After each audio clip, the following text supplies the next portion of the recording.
Holzman's here. Commissioner, good morning. Good morning.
All right, it is 9 o'clock. I'm just going to give people a couple of more minutes in case somebody's having technical problems like I did this morning. So let me give people maybe 2 or 3 more minutes to see if they can connect, and then we will begin here in just a minute.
All right, I'm showing the time is 9:02. Anything we need to address before we go on the record? All right, hearing nothing. Madam Court Reporter, are you ready? Giving a thumbs up. All right. Good morning. We are on the record. This is the evidentiary hearing in file number ET-2021-0082. That's in the matter of the application of Union Electric Company, DBA Ameren, Missouri, for approval of its surge protection program. I'm Ron Pridgeon. I'm the regulatory law judge assigned to preside over this hearing. It's being held April 13th, 2021. The time is 9:03 a.m. We are doing this hearing over WebEx due to the COVID-19 pandemic. I would like to get entries of appearance from counsel, please, beginning with Ameren, Missouri. Good morning, Your Honor. I'm Jim Lowry. I represent Ameren, Missouri in this case. My contact information is reflected in my entry of appearance filed in the docket. Mr. Lowry, thank you. Entry of appearance on behalf of staff, please. Your Honor. I have a co-counsel as well. Co-counsel as That'd like well. to enter his appearance. That'd like to enter his appearance. Go ahead. Good morning, Your Honor. My name is Eric Kendall Banks. I am co-counsel for Ameren, Missouri, and my contact information is also indicated in the entry of appearance. Mr. Banks, thank you. I apologize for moving on too quickly. That's okay, Your Honor. All right, thank you. Any entry of appearance on behalf of staff, please? Yes, Whitney Payne on behalf of the staff of the Missouri Public Service Commission. Our address is 200 Madison Street, Suite 800, Jefferson City, Missouri, 65101. Ms. Payne, thank you. Entry on behalf of the Office of the Public Counsel. Nathan Williams, appearing on behalf of the Office of the Public Counsel and the public. My address is P.O. Box 2230, Jefferson City, Missouri 65102. Mr. Williams, thank you. I believe those are all the parties, but just in case, have I overlooked anyone? All right. I believe we have a pending motion from Ameren on Friendly Cross. I'm going to take that motion with the case and rule on any objections, if any, as they are raised. I'm not real big on Friendly Cross, and if I think we're crossing into Friendly Cross, no pun intended, I may sustain any objections that I get, but because I don't think staff and OPC have the exact same perspectives on the case, I'm going to at least allow preliminary questioning. And again, if I think we're getting into undue delay or Friendly Cross, I may sustain any objections on those questions. Is there anything further either from counsel or from the bench before we proceed into opening statements? Hearing nothing before opening statements, if I could remind everyone, if you don't plan on speaking, please mute your microphone. Otherwise, we run the risk of getting a lot of feedback, and it's hard for everyone to hear, and especially our court reporter. So unless you're about to speak, please have your microphone on mute. Anything further before opening statements? All right, hearing nothing, Mr. Lowry or Mr. Banks, whenever you're ready. Thank you, Your Honor. Good morning, and may it please the Commission. For a couple of reasons, I've been looking forward to presenting this case to you. For starters, the last time I think anyone at Ameren, Missouri meaningfully participated in a hearing before you was about 13 months ago, when I think we had the last in-person hearing that was held before the lockdown started. So it's good to be virtually at least in the hearing room again today, albeit I think we would all rather be together in person, and hopefully that day will come soon. Second, and more importantly, we are excited for the opportunity to let you learn more about the proposed surge protection program, because we believe that the program is a beneficial, low-risk way to provide choices to our customers while also providing additional revenues for the benefit of all customers, participants and non-participants alike, to lower electric service rates. So what will the evidence in this case show? The evidence will show that this is not a complex case. We are proposing a relatively simple, straightforward surge protection program that's optional, that has two primary benefits. The first benefit is for those customers who choose to participate, the company will come to their house, install a device in their meter box that experience has shown will stop all but about 5 out of every 10,000 instances where an electrical surge would otherwise come through the electric meter, and thereby protect all electrical devices plugged into the wall or otherwise wired into the electric system, which is going to be virtually all devices in most homes. And the program will also, in the very unlikely event a surge happens and then also the device fails, which is very rare, will also provide warranty coverage from the manufacturer for certain motor-driven household appliances. The second benefit of the program is that it would provide incremental revenues in excess of its cost in the intermediate and the long term for the benefit of all electric customers. Those revenues will be generated by a $9.95 per month fee to participants as a program charge. That sum is consistent with similar programs offered by other utilities across the country, and importantly, it is more than 3 times the expected cost of operating the program, which provides a high likelihood of having those excess revenues to lower rates for all. Now, it's noteworthy that the other utility programs upon which we modeled this program operate their programs on an unregulated basis. What that means is that their excess revenues are going in the pockets of their shareholders. Ameren, Missouri has deliberately proposed this program for operation as a regulated related program so that the significant revenues can be an offset to the revenue requirement for all customers and improve affordability for all. So why are we here today in contested hearings? The evidence will reflect that the staff has come up with a litany of arguments, inapt illustrations, and greatly overblown criticisms that I think it's fair to say are clearly designed to make the program appear far more complex and risky than it really is. Put another way, the evidence will show that the staff has completely missed the proverbial forest for the trees. And in fact, I would contend is in the underbrush within the forest and is missing most of the trees as well. Indeed, much of staff's testimony has very little to do with the program that we have actually put before you for approval. In addition, the evidence will show that staff simply opposes the program based on demonstrably flawed legal conclusions, and I would contend outdated and equally flawed philosophical reasons. The primary basis for the opposition in this case is really one of the reasons that this case is really an important one, because a decision to follow the opposition's views on what the law is and what the policy should be is a decision, I believe, to deprive customers of choices in their electric service that would be convenient and beneficial for them, and to deprive non-participating customers of the benefit of the revenues that can lower rates for all. Providing regulated programs under your supervision and providing them to only a subset of willing participants is not a novel idea. nor is it a novel idea that such programs' costs and revenues, along with some level of risk that those revenues might not at times cover all of the costs, that's also not a novel idea. Consider the fact, well, let me back up. The evidence in this case is that risk as to this program is very small. I mentioned the revenues exceeding the cost by more than 3 times in the expected case. But it's not unusual to have some level of risk for those kinds of programs regulated by the Commission. Consider that today we successfully operate electric and gas energy efficiency programs.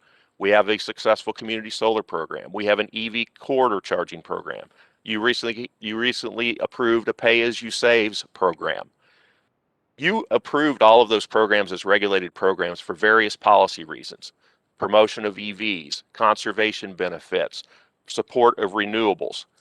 But it is the case that those programs don't necessarily pay for themselves. There's some risk that they won't, and they may not in certain instances. But you approve them anyway. Customers want the programs, they want the choice to select them, and they want the convenience of getting them from their regulated utility. And you have to make the judgment in each of these cases as to whether what the likelihood is of the program costs exceeding the revenues or vice versa. So let's peel the onion back a little bit more on the opposition to the program. Staff's objection out of the gate, which was reflected in its recommendation filed, I think it was last October, was that the surge protection devices themselves could not lawfully be considered, quote, electric plant under 386.020. And that led staff to claim that the program should, and I think in fact could, not be regulated at all. Basically, staff's position is that unless the service, the program, is absolutely essential in the sense that without it, your lights won't stay on at your house, you ought not be, or you cannot regulate the program. Even if you believe, even if you conclude that the program's beneficial, it provides appropriate choices, and even if you conclude that it will benefit participants and non-participants alike.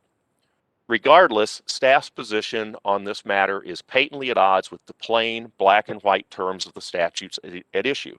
The plain black and white definition of electric plant provides that utility property is electric plant if it is, quote, used for or in connection with the furnishing of electricity.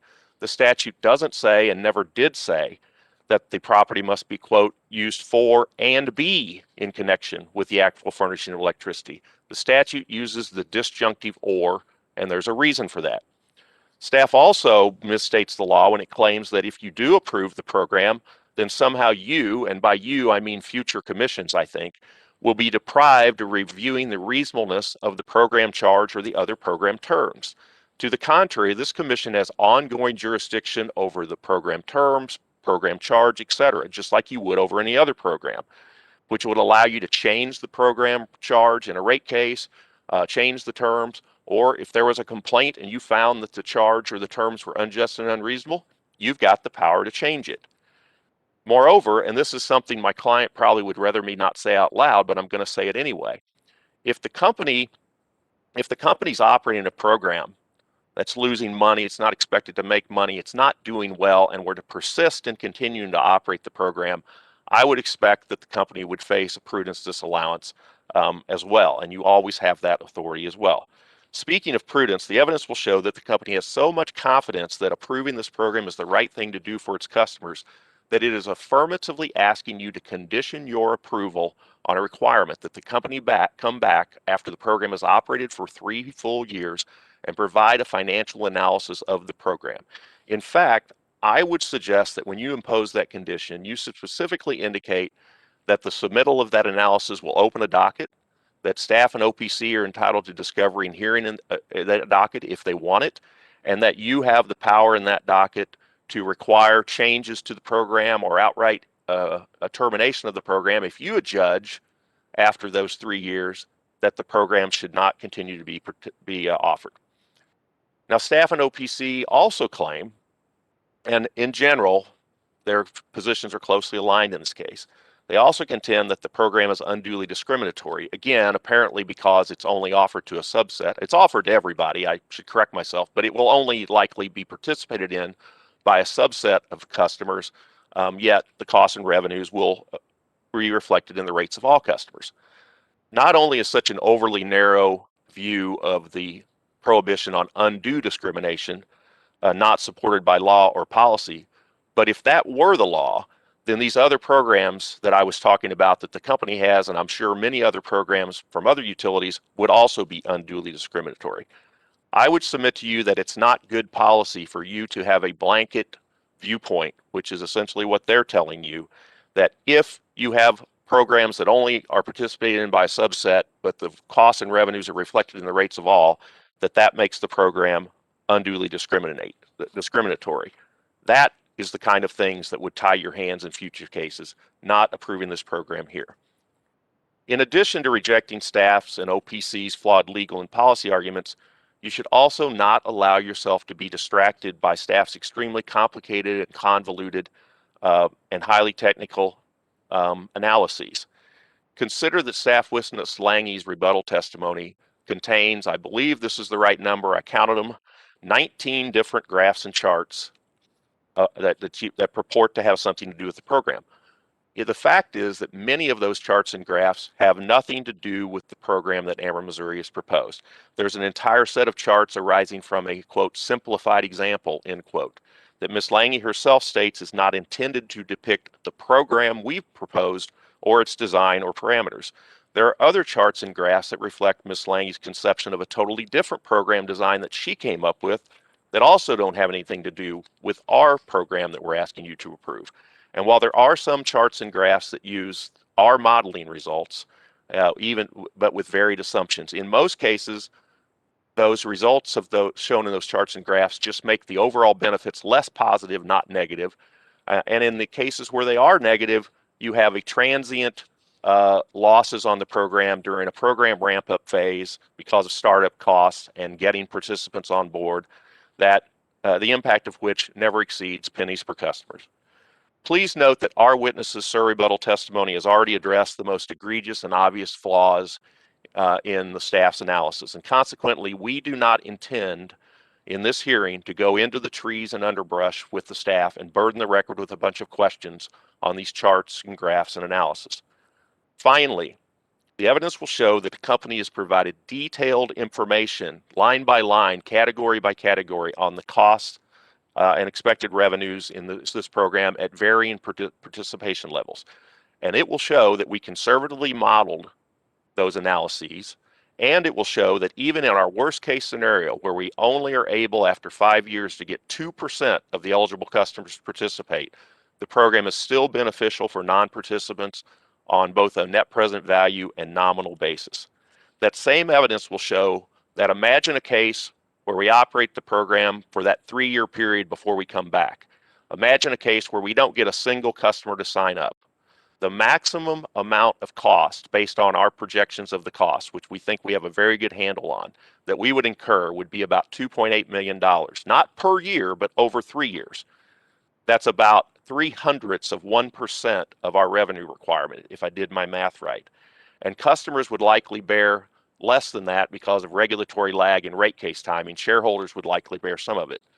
We respectfully submit that such a small and unrealistic risk, actually, is obviously worth taking, given that our expected benefits over the 20 years period that we looked at for non-participants are more than $47 million, coupled with the convenience and the choice that the program would give our customers. I encourage you to ask our witnesses questions this morning. That's what they're here for. They're here to answer your questions and clear up your understanding of the program to the extent you need it. I appreciate very much your time, your patience and attention this morning. If I can answer any questions at this time, I'd be happy to do so. Thank you very much. All right, Mr. Lowry, thank you. Any bench questions before we move on to an opening from staff? Thank you, Judge. This is Commissioner Sylvia. I have a couple of questions. Certainly.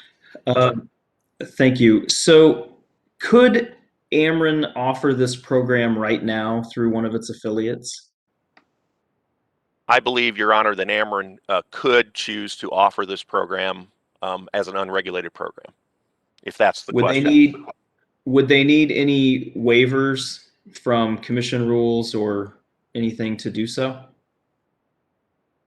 I believe it could be offered in a way that a waiver of any rule would be unnecessary. I haven't thought about it because that's not the program that we're proposing to offer, and I don't believe we would offer it in that way. As a matter of fact, I'm quite sure we wouldn't, but I believe off the top of my head that it could certainly be offered. There wouldn't be any rules that would be implicated that a waiver would be required from. Okay, and I have some questions about the causes of surges and the cost of the devices. So which one of your witnesses should I direct those questions to? I think that Mr. Schneider would be the best witness to answer those questions. Okay. Thank you, Judge. Thank you. Hey, Judge, this is Commissioner Roop. I have a couple of questions. Yes, sir, when you're ready. Great, thanks. Hey, great to see you guys. Good to see you, Commissioner.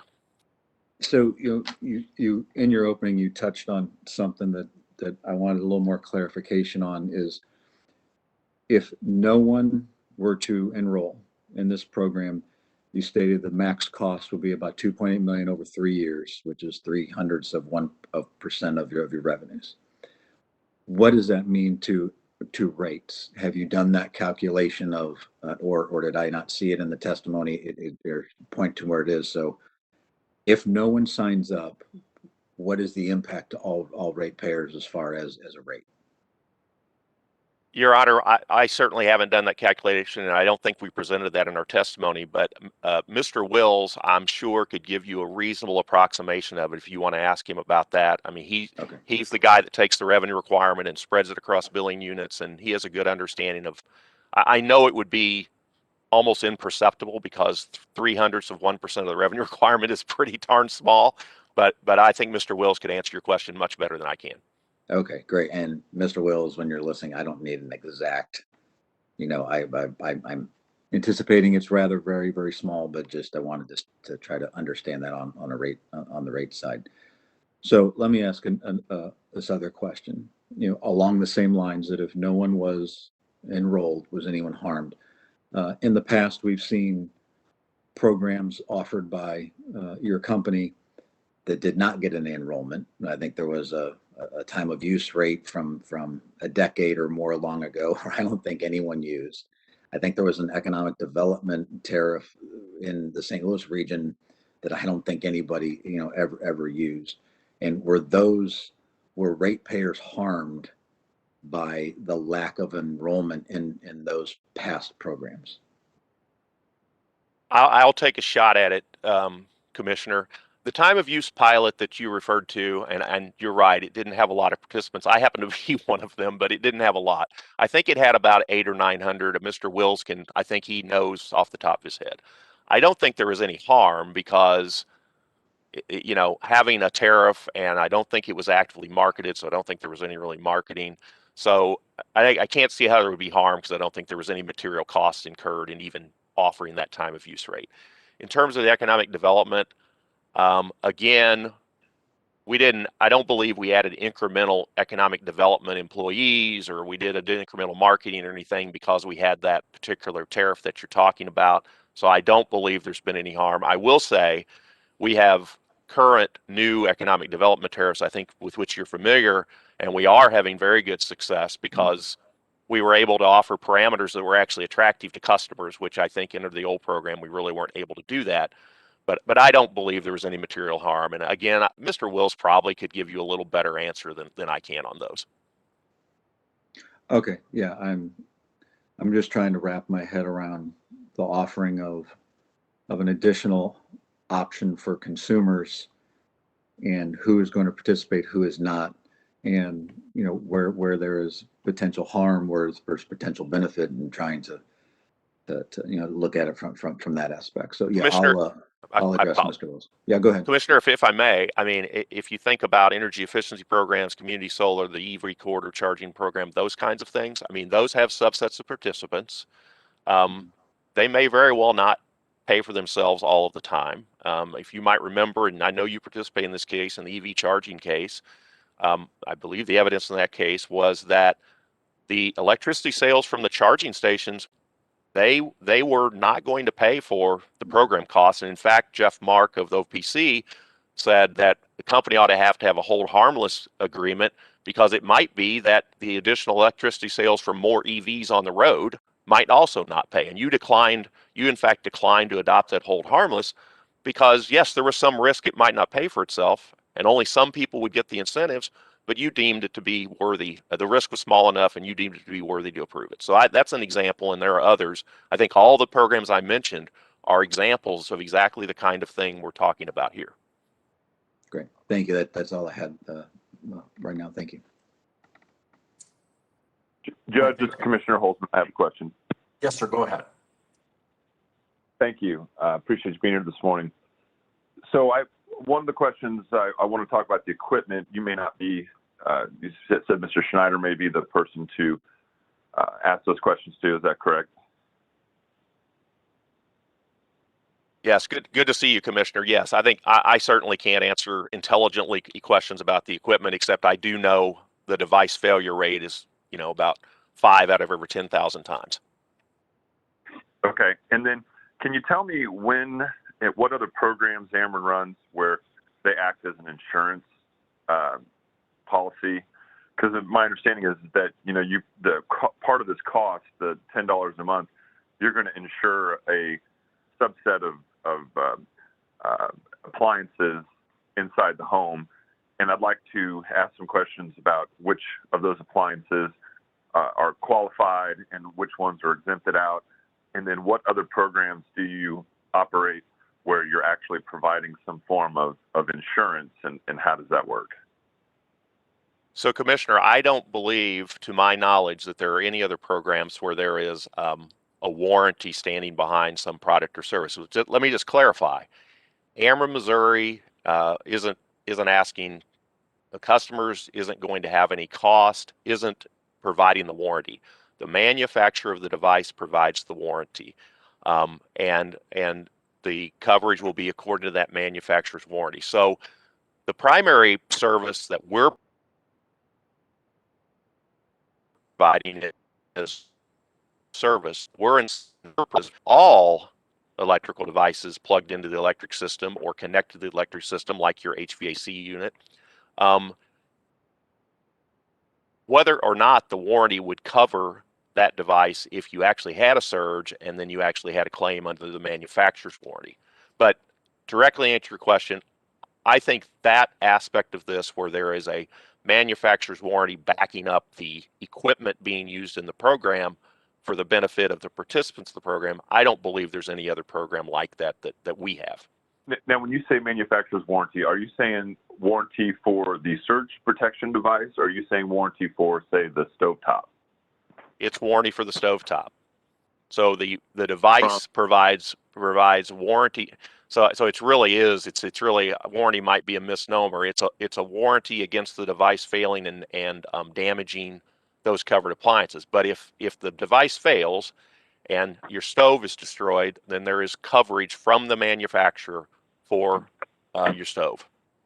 So then the ratepayer would have to seek out remedy from the brand that sold them or from the Samsung or whatever the appliance happened to come from. That's where they would get remedy. If the surge protection fails, then it would, am I understanding that correct, that it would trigger the already pre-existing warranty from the appliance from the manufacturer, and it's because you had the surge protection on there? I'm trying to track as to the process by which a failure occurs. How does the ratepayer then get restitution? Yeah, I'm probably not doing a good job of explaining it. Let me try again. What would happen is the participating customer would call a dedicated call center that will be run by a third-party administrator that the company will hire.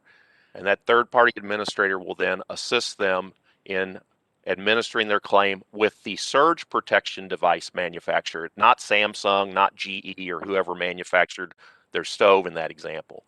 And the surge protection manufacturer, under the limits of liability that are listed in the tariff, and they match what's in that surge protection manufacturer's warranty, the surge protection device manufacturer will be liable to that customer for the appropriate amount for a valid claim because of failure of the device. Will any of the revenue that's generated from the $10 a month surcharge that you're putting on there be in reserve to pay for those warranty remedies, or is the surge protection company responsible for replacement and cost? The surge protection company is entirely and solely responsible for paying those claims. That $9.95 a month will just be in our revenue requirement. And when rates case happen, you build in a normalized level of costs and revenues.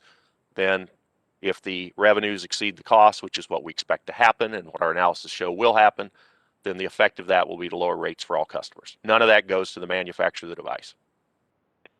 And how long does the surcharge remain in place? If a customer signs up for this and they agree to pay $10 a month, how long does that stay?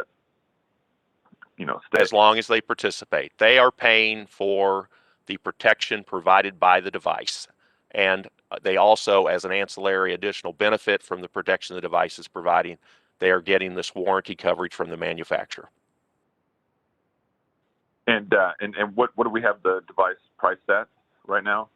Well, the device isn't priced per se, but I mean, Mr. Schneider can get into this more, but I believe we will pay the manufacturer about $70 for each device.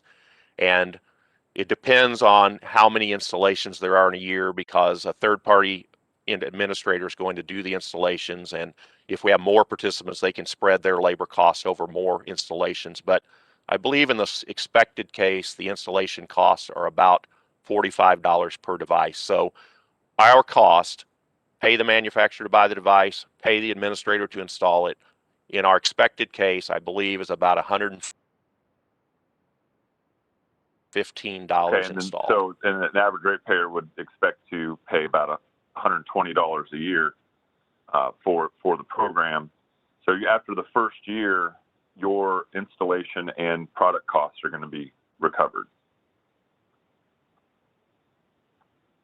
They've been covered, but what they're paying for is not a device itself. What they're paying for is the protection provided for it. And, if it were to fail, we go out and we would have to replace it.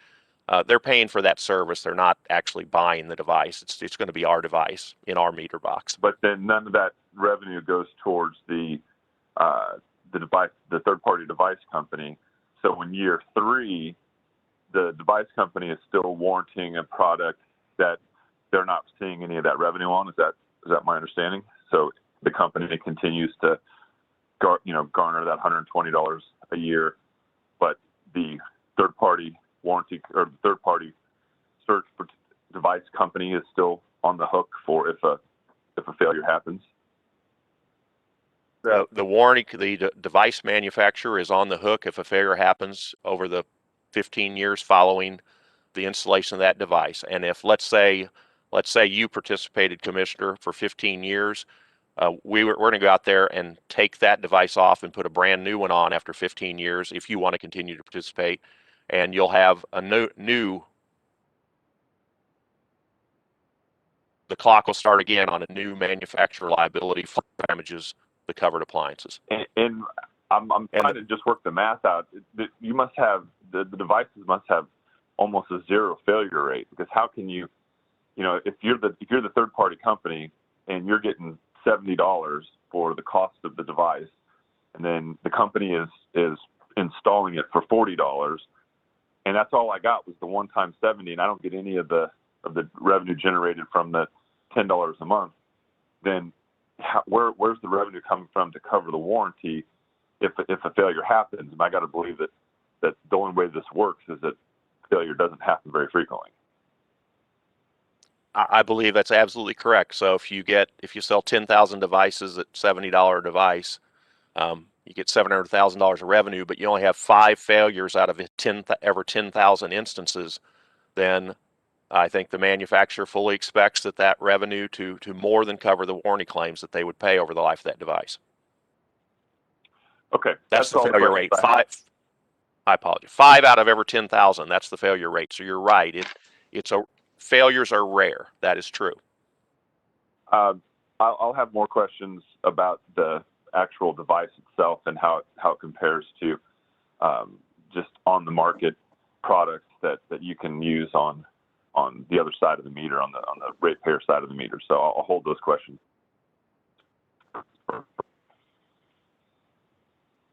Thank you, Commissioner. Thank you, Judge. Commissioner, Judge, yes, go ahead. this is Commissioner Sylvia. I'd like to ask a follow-up if you don't mind. Absolutely. Thank you. So based on Commissioner Holzman's questions, so you're paying $120 a year as a consumer for this. The company's costs are recouped after about the first year. If I, as a consumer, stop paying, if I opt out of the program, let's say in the second year, when I've already paid for the cost of the device essentially and the installation, does someone come remove the device? Or Yes, Commissioner. If a participant stops participating, we come and remove that device. It is retired and taken out of service.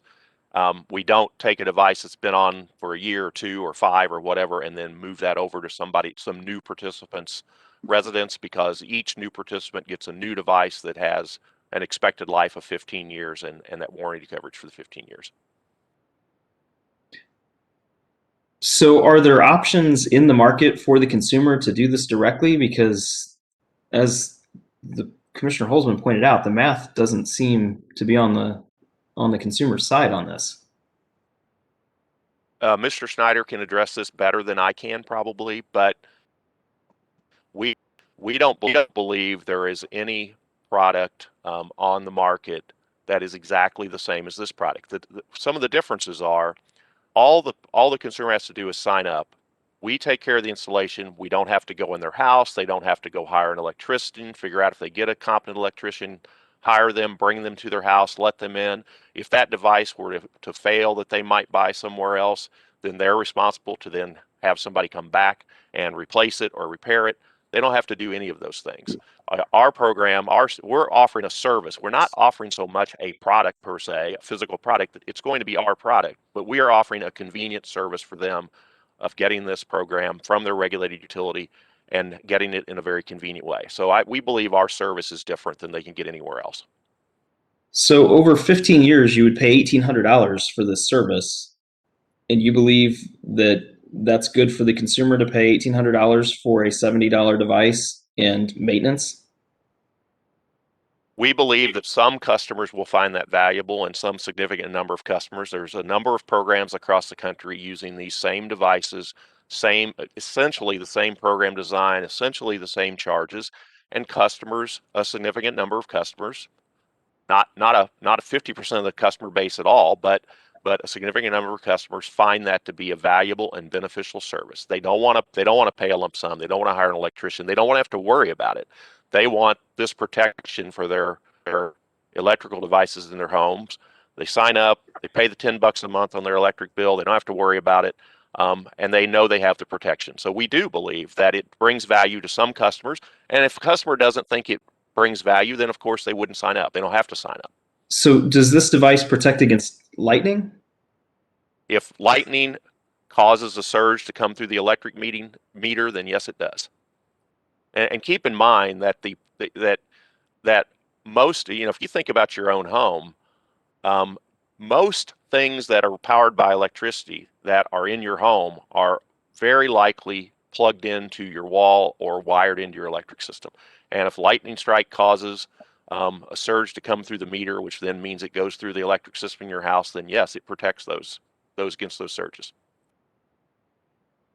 Is that the primary purpose, to protect against lightning, or is the primary purpose to protect against surges from the company? Oh, I don't think the primary purpose is to protect against surges from the company, because I don't think we think we cause a lot of surges. But lightning or other causes, whatever the cause of the surge, the primary purpose of the program is to stop those surges from happening at the meter. That's the primary purpose. Okay, your answer was very specific on my previous question. So are there surges that do not go through the meter? There are other pathways by which a surge can get in the house. So if you have a cable TV line, you could get a surge through that line, or a telephone line. A lot of us don't have landlines anymore, but a surge could come through that. And I suppose obviously a surge could strike your house directly somehow, or a lightning, for example, could strike your house directly. So yes, if there are other pathways by which a surge could come in the home and cause damage. Okay, thank you, Judge. No further questions at this time. Hey, Judge, Commissioner Roop, if none of the other commissioners have questions, I have a follow-up. When you're ready, sir. Great. So just kind of following up on Commissioner Holzman's line of questioning, the company is not offering an insurance or a warranty program. The company is basically being an intermediary to introduce an optional product to customers, and all of the risk is on the manufacturer of the surge protector. And the company is getting excess revenue off of that introduction between the customer and the third party, and using that to potentially lower rates for all customers. Am I understanding that's how you're proposing this? You are, and then the participants are getting the benefit of the protection from the device. Okay.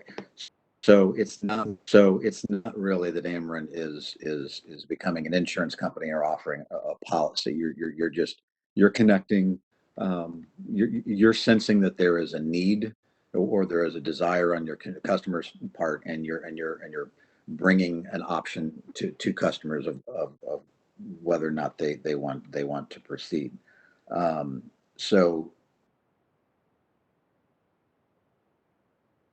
the amount of risk is not being borne by the company. The risk is, other than the administration cost of this, the risk is borne by the manufacturer of the device.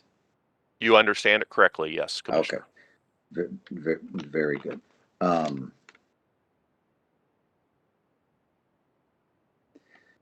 And so along those lines,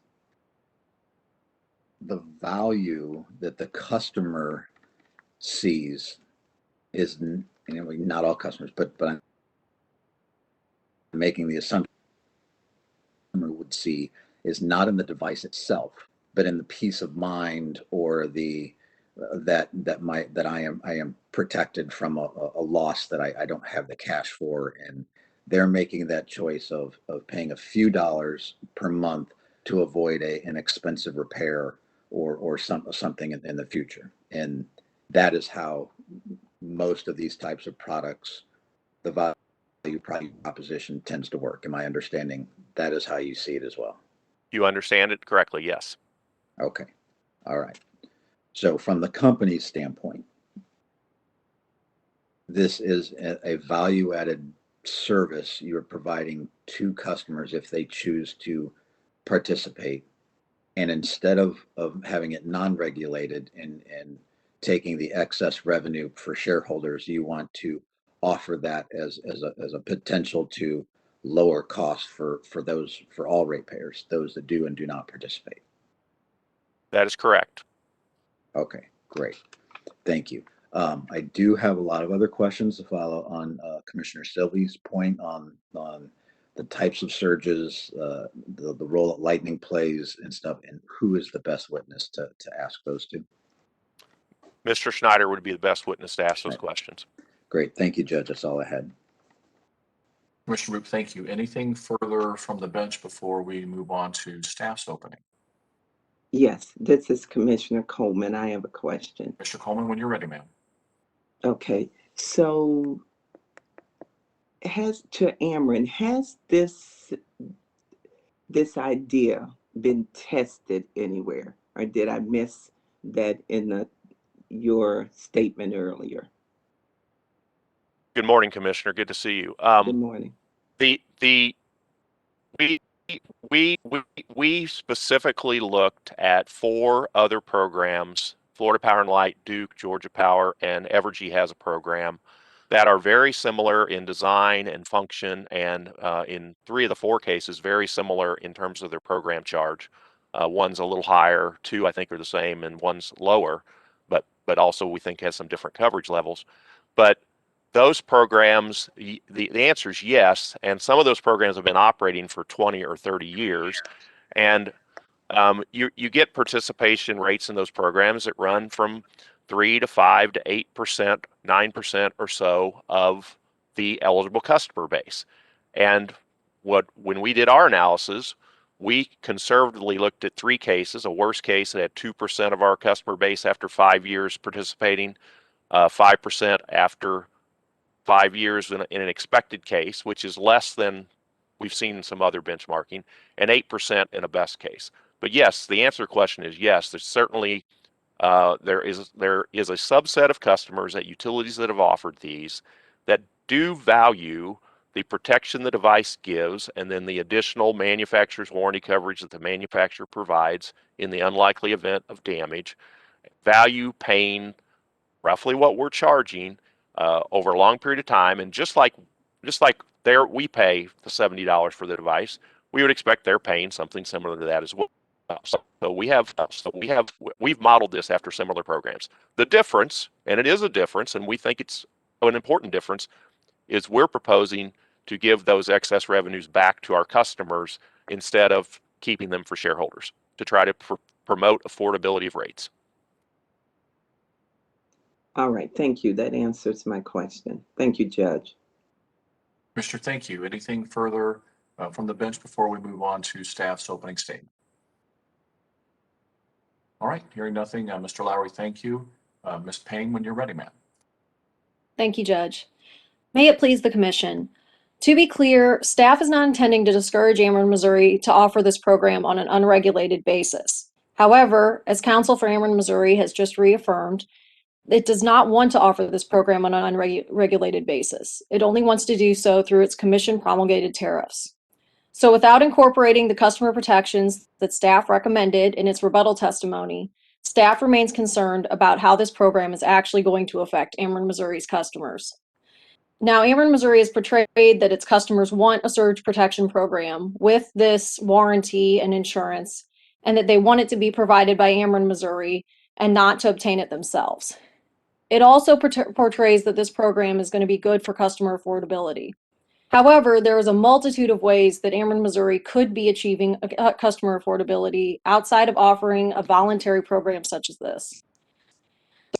The rate treatment of the program that's been advocated here is designed to collect from the general body of ratepayers, and any revenue deficiency that may exist in subscriber revenues is compared to the total amount of total capital and expense that the program cost incurred by Ameren, Missouri customers, whether or not they participate, with the hope that over the years, all of the customers will be better off because Ameren, Missouri has priced this program well above the estimates of the revenue requirement of providing this optional surge protection service. What Ameren, Missouri does not describe in its direct case is exactly how this optional program falls under the Commission's jurisdiction. And if it is under the Commission's jurisdiction, what should the Commission do about the unregulated surge protection programs currently offered by Evergy Metro, Evergy West, or Liberty Empire? Staff has expressed concerns about the lack of customer education and the proposed accounting treatments that Ameren, Missouri has poorly described in this program. And if it does proceed to offer this unregulated surge protection program, like other electric utilities in Missouri have been doing for some time.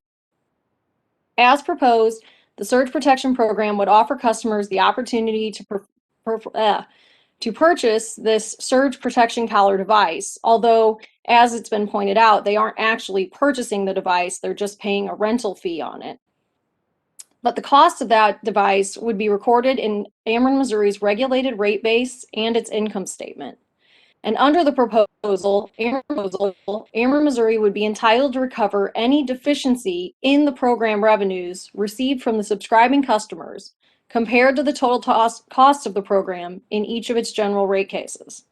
Ameren, Missouri also keeps any of the incremental revenues received above the level of program revenues assumed in its current base rates until its next general rate case. Now, the cost of the surge protection program will also include depreciation on the devices, property taxes, insurance, as well as Ameren, Missouri's third-party costs related to the device warranty. Now, curiously, Ameren, Missouri includes a termination fee as a participant rate component.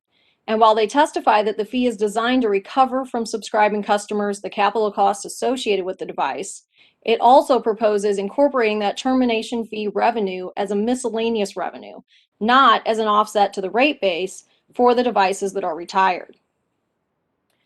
Despite the fact that electrical surges impact customer homes, electronics, and appliances can arise from a variety of sources both inside and outside the home, the surge protection device proposed for this program will only protect against surges that come from outside the home and which enter through the electrical service. While lightning strikes are one of the leading causes of electrical surges, it is important to note that the collar device associated with this program is incapable of protecting against surges that occur from lightning strikes on the home or property. The device will only be capable, by Ameren's own admission, of protecting against surges that occur from lightning strikes to Ameren, Missouri's own equipment. The collars are designed to help prevent electrical surges from entering the customer's home, but the benefits to participants arising under the program are largely derived from the limited manufacturer's warranty provided by this third party, and which is not under the Commission's jurisdiction, and which only includes motor-driven appliances. That does eliminate several items from coverage. Staff would encourage the Commission to ask questions about lightning strikes of its witness, Alan Bax. It would also encourage the Commission to ask more about what exactly the warranty would require from Mr. Bax. Now, EV charging devices, solar equipment, televisions, and other electronics are not going to be covered under that proposed warranty that's associated with the program. And financial protection is available only after what Ameren, Missouri has referred to as a licensed technician confirms, at the customer's expense by staff's understanding, that the damage was caused by an electrical surge of the type that is covered under the program's warranty. Ms. Coffer can also talk more about the warranty and how it compares to other programs that are offered both in Missouri and around the country that Ameren has referred to as looking at to design this program. Also, questions and concerns about the customer education and program design can be addressed to Mr. Bax and Ms. Coffer. The first issue really to resolve in this case is whether the program is properly subject to the Commission's jurisdiction. There are several legal barriers to Commission regulation. Statutory provision 386.250 grants the Commission jurisdiction over the manufacture, distribution, and sale of electricity, none of which are occurring in this program. If the devices are necessary for the provision of safe and adequate service, then they should not be installed pursuant to an optional program. They would actually already be required pursuant to the Commission's rule 20 CSR 4240 10.030 subsection 23. That subsection requires Ameren, Missouri to operate its system in such a manner so as to maintain voltages within a practicable tolerance while not holding the utility responsible for causes beyond its control. However, neither the surge protection collar devices are properly included in Ameren, Missouri's regular rate base, nor are the warranties associated with them includable in the regulated revenue requirement, and that neither of them actually meets the statutory definition of electric plant under section 386.020 subsection 14. This determination can be distinguished from the decision handed down by the Western District in the recent KCP&L case in the matter of KCP&L's request for a general rate increase versus the Missouri Public Service Commission and MECG, because the electrical vehicle charging station customers in that case were said to be purchasing nothing from KCP&L but electricity. I can also provide that citation for the Commission as well. However, here, the participating customer is paying for the company to execute a program, including a surge protection collar, and that purchase is entirely separate from the customer's electricity rate or their purchase of energy. To be clear, though, even if the collar is found to constitute electric plant by the Commission, the same Western District opinion clarifies that the Commission has the authority to review the prudence of a utility's activities, and it can disapprove expenditures before they occur and specify through rates that cost of particular activities can be borne by particular classes of ratepayers. This Commission is charged with setting rates that are just and reasonable while not being unduly discriminatory. It would seem proper that it would only charge participating customers the cost of this voluntary program. Another legal barrier to the Ameren, Missouri design of the program, even if the Commission does find that it is able to regulate this program, is that Ameren, Missouri plans to deprive this Commission and future commissions of the ability to adjust the rates charged under the program for the life of the program. There is no current authority for the commission to set aside rates as unreviewable in future cases. Staff would encourage the commission to talk to staff's witness, Ms. Lange, and discuss further the concerns under that. This proposed program's design also has flaws as outlined in staff's report and in its testimony. The development of the rates, far in excess of Ameren Missouri's analysis of lifetime costs, are particularly concerning. Staff recognizes that any program offered by a utility that seeks to recoup the cost of investment will inherently have risk. However, in this proposal, the real concern is that the risk falls on non-participating ratepayers, and it overcharges the participants themselves in an unduly discriminatory manner. Staff has offered alternative designs and accounting treatments that would reduce the risk to non-participants, and it would improve the program affordability for the participants themselves. Questions related to the program design, alternative design, and the regulatory treatment could be addressed to staff witnesses Ms. Ferguson and Ms. Lange. To be clear, staff is not trying to tell Ameren Missouri that they cannot offer this program. And in fact, we have tried to offer other alternatives and things that we believe would make this program stronger. However, staff is charged with doing its most thorough analysis, and which it has done in this. And it feels that there is a lot of concerns that would shift risk not only to the customers that are actually participating in the program, but to non-participating customers who don't even have the option of choosing whether or not the utility is going to participate in this program. Staff would say that ingenuity and creativity are wonderful things that can certainly benefit the utility customers.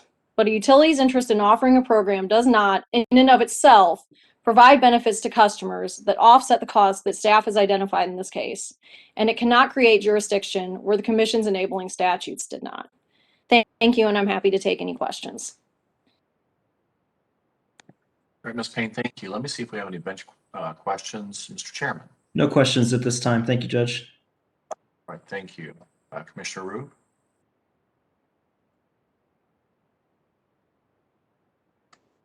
Commissioner Rube, any questions? No questions. All right, thank you. Commissioner Coleman, any questions? Commissioner Holzman, any questions? Just one briefly, Judge. Thank you. Certainly. How often, when a surge occurs, is it the responsibility of the company for that surge happening? Do we have information on the frequency in which surges happen that the company is responsible for it?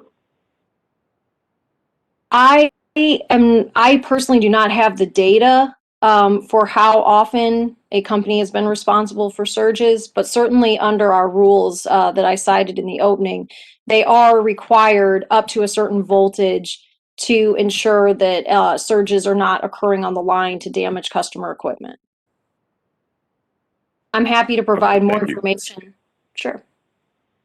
Thank you, Judge. No questions. All right, thank you. Anything further from the bench before we go on to public counsel's opening? All right, hearing nothing, Ms. Payne, thank you. Mr. Williams, when you're ready. May it please the commission, my name is Nathan Williams and I'm here representing the Office of the Public Counsel and the public. The Office of Public Counsel disagrees with staff regarding the legality of this using callers in this program. The commission does have control over quality of service, and the callers will provide some assurance of less surge on lines reaching end users if they are put onto the included as part of the company's facilities that are used to serve those customers. Therefore, if so employed, it's Office of Public Counsel's position, it would be electrical plant.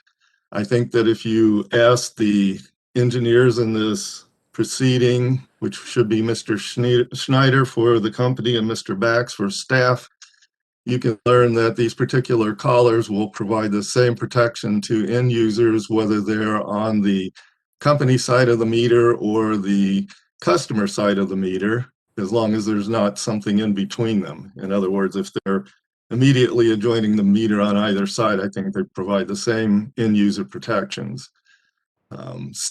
public counsel's primary concerns are about the cost recovery if this program is done, and believes that the main component that's attractive to customers is the assurance of the warranty, basically the insurance, as Commissioner Holzman characterized it. We believe that you should follow cost causation principles as you do for standard offers of service. And in this case, if somebody takes if the service is in fact offered and somebody takes it, that the people who take the service are the ones who should pay for it, and the utility should get the standard cost recovery that it normally does. So if it has investment in, say, the collars, so it has a capital investment, it would get a return on that investment, and it would get a return of the cost that it incurs in implementing the collars. But beyond that, it should not be putting other customers at risk for the revenue stream that's supposed to come from employing this program, or advantaging them either. And I'd be happy to take any questions if commissioners have them. Mr. Williams, thank you. Let me see if we have any bench questions. Mr. Chairman. Thank you. I do have one question. So the company's contention that this ongoing revenue stream would benefit other customers through the revenue requirement, that's not something that you agree with? The way they propose it, I think they've overpriced the program. I think if you do it on a cost basis, as you normally do programs, I mean, what I heard is these surge protectors have a 15-year life. If you take that $70 and spread it over 15 years and then have the charge for the cost of installation, I think you're going to be seeing a per month charge much lower than what Ameren, Missouri has proposed in this case. And if that was how things were priced out and it was done, we don't see why Ameren, Missouri couldn't offer it. We also believe that the incremental benefit from the surge protector, or the collars themselves, the devices, is very minimal for most people. Sure. No, I follow that, but it appears to me that they would be setting up a revenue stream that is not tied to rates and that far exceeds the cost of the actual equipment. So wouldn't that revenue stream have a positive offset on their overall revenue requirement for the customers? Yes. We just don't believe that's how things should be priced for regulated services. So you agree with the principle that they're laying out, you just don't agree that we ought to do that? I agree with how they say the program that they're proposing will work. We disagree that that's how you should be costing services by a regulated utility to end users. Okay. Thank you, sir. Thank you, Judge. All right, thank you. Any further bench questions? Commissioner Roop. Judge, I have a question if Commissioner Roop and Commissioner Coleman do not. All right, Commissioner Holtzman, thank you. I don't hear anything from Commissioner Roop. Commissioner Coleman, any questions? I'm not hearing anything, so Okay, so my question is, from the end user perspective, we heard staff say that there's some burden on the end user to track down the remedy if the surge occurs. Do you agree that there's additional steps that the end user will have to go through in order to, I mean, obviously have to contact the device company and let them know that there's been a failure, and then do they have to then track down someone to certify that that failure has occurred? So they'll have additional cost associated to them to prove that the surge caller failed or that a surge did indeed destroy one of their appliances. I'm not sure what the manufacturer is going to require, but I expect it might entail having some expert come in and look to confirm that the damage was caused by a surge. Do you know which appliances would, it says motor, which ones would qualify and which ones would not qualify. So if you had, a computer or some other electronic device that connects to the internet, if it were happen to fail, is the consumer well informed as to what is and what is not covered by this warranty? I have not looked in depth as to the exact parameters in the tariff, but and it would really, I think, depend on the materials that were supplied by Ameren, Missouri, or the manufacturer. But my understanding, it would cover motor-driven devices. I suspect a computer does not qualify, although some of them have fans. I think that would fall under the category of electronics. And I can hold this question for the experts in this area, but my question would be is, refrigerators and other appliances now are becoming smart items that connect to the internet, that have more of a computer module basis to them. And I would just be curious, as that continues to grow, if the number of covered appliances continues to shrink, then does the value of the program really maintain for what could be a 15-year period of time? That's the basis for my question. My short answer is that I don't know. I mean, it depends on what falls under the terms of the warranty coverage and as to the devices. And my understanding is that they're motor driven, but I suggest you ask Mr. Schneider about that. Okay, thank you. Thank you, Judge. Hey, Judge, it's Commissioner Roop. I'll jump in if no one else has any other questions. Yes, sir, when you're ready. Great. So Ms. Payne, in your opening, can I safely recap it as saying that staff would be comfortable with this being an unregulated program, not getting into the details of accounting and things of that nature, just on its surface? I think we still would have concerns about the level of customer education that has been proposed in what Ameren, Missouri provided in its application and in subsequent discovery requests. But certainly, I mean, the company is entitled to offer it on an unregulated basis. Staff recognizes that right. And has staff reviewed the educational information that would be provided to customers to the other utilities that are offering similar programs? Are they similar? Are they much less? Where does that level of concern that staff has, is it compared to other programs around the country that are similar in scope? I think it's generally just in the technical details of the program that cause staff's concern about the education levels. However, I also know that my staff witnesses all reviewed programs that were offered by the other utilities, so I would certainly encourage you to ask their opinion of what they thought of the other programs and how those companies educated their And customers. who would be best to ask? I know that Ms. Kofer looked at the other programs, but I also know that Ms. Lange evaluated what the other programs were offering. Okay, great. And then if this were to proceed as a regulated program as the company is proposing, would the commission have the ability to shut the program down after reviewing the success or failures or financial implications of the program after the 3 years the company said they will be providing those documents? I would encourage you to ask Ms. Lange more about that. Based on my conversations with her and her investigation, there are concerns about the structure of the company's proposed program, that it would be in place for a set amount of time. I would make the argument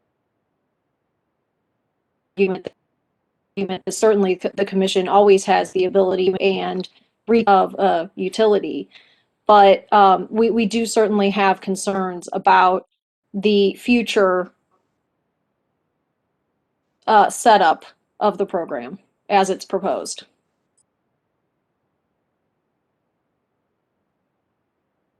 And if this was an unregulated program, you feel that the commission would have that same ability to have the company discontinue offering the program if it wasn't in the public interest during a general rate case? No, if it was offered on an unregulated basis, I don't think the commission retains the same jurisdiction. Certainly, the commission can always make recommendations, I would say. So it's staff's viewpoint that there is more consumer protection through the regulatory, if it's run through the regulatory, and there would be less protection for the consumers if it was unregulated? Staff would say that this program as proposed probably should not be offered. However, we recognize that the company always retains the right to offer it on an unregulated basis. We would certainly be happy to offer our recommendations on how to make this program better, regardless of whether the company wanted to offer it on an unregulated basis. However, we believe that by making it a regulated program, that is opening up non-participating customers especially to a risk that is not justified, that it would be unduly discriminatory. And the risk to the non-participating customers is? That they are bearing the burden of any failures of this program. Has staff calculated any financial impact, any models of what that financial risk is to unparticipating customers? We have, I apologize, we have absolutely, and Ms. Lange can talk at length about that. All right, and that is in her, Ms. Lange's testimony that's filed? Rebuttal testimony, correct. Rebuttal. Thank you, rebuttal. All right. Absolutely.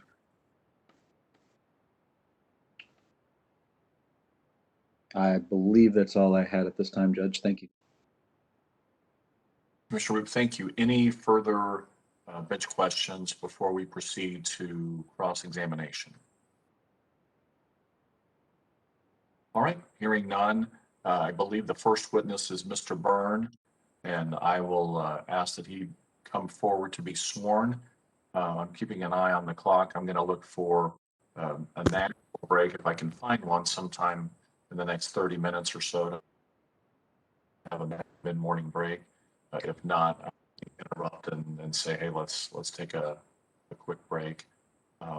Mr. Byrne, are you there? Yes, Judge, I am. All right, if you'll please raise your right hand to be sworn. You swear the evidence you're about to give be the truth, the whole truth, nothing but the truth, so help you God. I do. All right, thank you, sir. And Mr. Lowry or Mr. Banks, whoever's going to question him, whenever you're ready.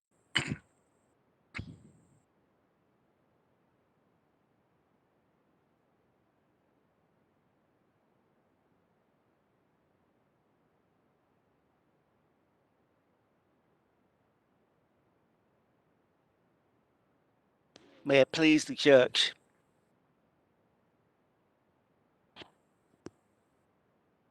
When you're ready, Mr. Banks. Thank you, Your Honor. Sir, would you please identify yourself for the record? Yes, my name's Tom Byrne. By whom are you employed and in what capacity? I'm employed by Ameren, Missouri as Senior Director of Regulatory Affairs. And did you cause sir rebuttal testimony to be filed for this case?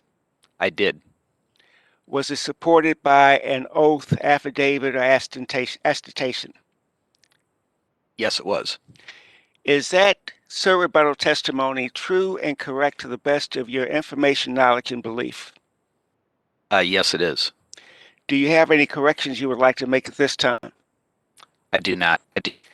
Your Honor, what exhibit number will this testimony have, please? I have not numbered any, so this can be exhibit number 1. Thank you, Your Honor.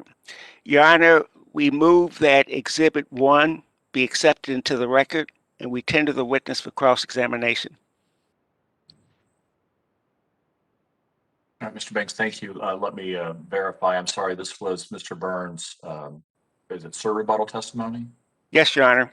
All right, thank you. Mr. Burns' sir rebuttal has been offered as exhibit number 1. Any objections? All right, hearing none, exhibit number 1 is admitted into evidence. Staff is scheduled to ask questions first. So Ms. Payne, when you're ready. No questions. Thank you, Your Honor. Very good. Thank you. Mr. Williams, any questions? Not at this time, thank you. All right, thank you. Let me see if we have any bench questions. Mr. Chairman. None. Thank you, Judge. Thank you. Commissioner Roop. No questions, but, appreciate the shout out and testimony. Thank you. Commissioner Coleman.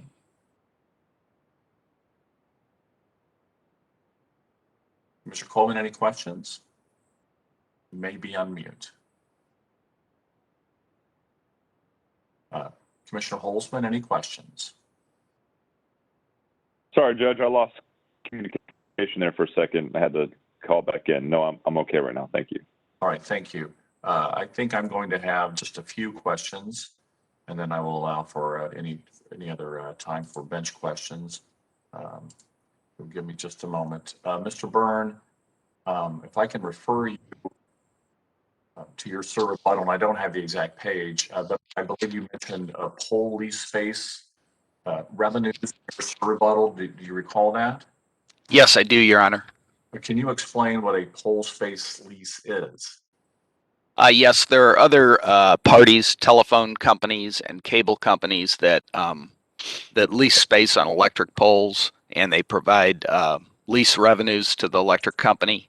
And so then, in a rate case, those lease revenues, I think they're called other revenues, but they're included in the calculation of the revenue requirement, and so they reduce rates for all customers. And in a similar way, we under our proposal, the revenues that we receive from this surge protection service would also be treated as other revenues in a rate case and reduce the revenue requirement for all customers. Okay. How are the fees for a pole lease determined? I believe, well, in some cases, I believe they're set by the federal government. So I think that's how they're set. But would they be set at all in a rate case before the Missouri Commission? No. It's just the revenues that we receive from those leases would be credited to the revenue requirement. So no, I don't believe the amount of the lease revenues would be set in a rate case. And you may have just answered my next question. But then would those pole lease revenues be included in the revenue requirement during a rate case? Yes, a normal level of those revenues, either from the test year or if it's normalized or something, would be included in the revenue requirement. If you know, who are some of the entities that have pole leases with Ameren, Missouri? I think telephone companies and cable TV companies do. Do you know about how much annual revenue is generated from those leases? I don't. Okay. Can any entity ask to attach to Ameren electric poles? I think people can ask, but I think in general it's mostly cable TV and telephone companies that attach. What criteria does Ameren, Missouri use to determine whether someone can attach to an Ameren electric pole? I think it's generally the ones that are required by federal law to be allowed. So there are federal laws that require us to allow certain people to attach to our poles, and I think we limit attachments to poles to those entities. Okay. Is there a tariff sheet that addresses pole lease space fees? I do not believe it's tariffed. Again, I think it's set by the federal government, the amount of the fees. What issues would there be for Ameren, Missouri with the Commission's affiliate transactions rule if the surge protection program was non-regulated? I guess it depends how it was set up. Again, we're not proposing a non-regulated service, and I don't think we would be willing to provide it. We don't have any non-regulated services, so I don't think we're willing to start with this one. But if it was non-regulated, I think it depends on how it was set up. If we had a separate entity, a separate corporate entity that provided the non-regulated service, then I think that would implicate the affiliate transaction rules. If there wasn't a separate affiliate, I don't it's not an affiliate transaction if there's not two affiliates. Okay.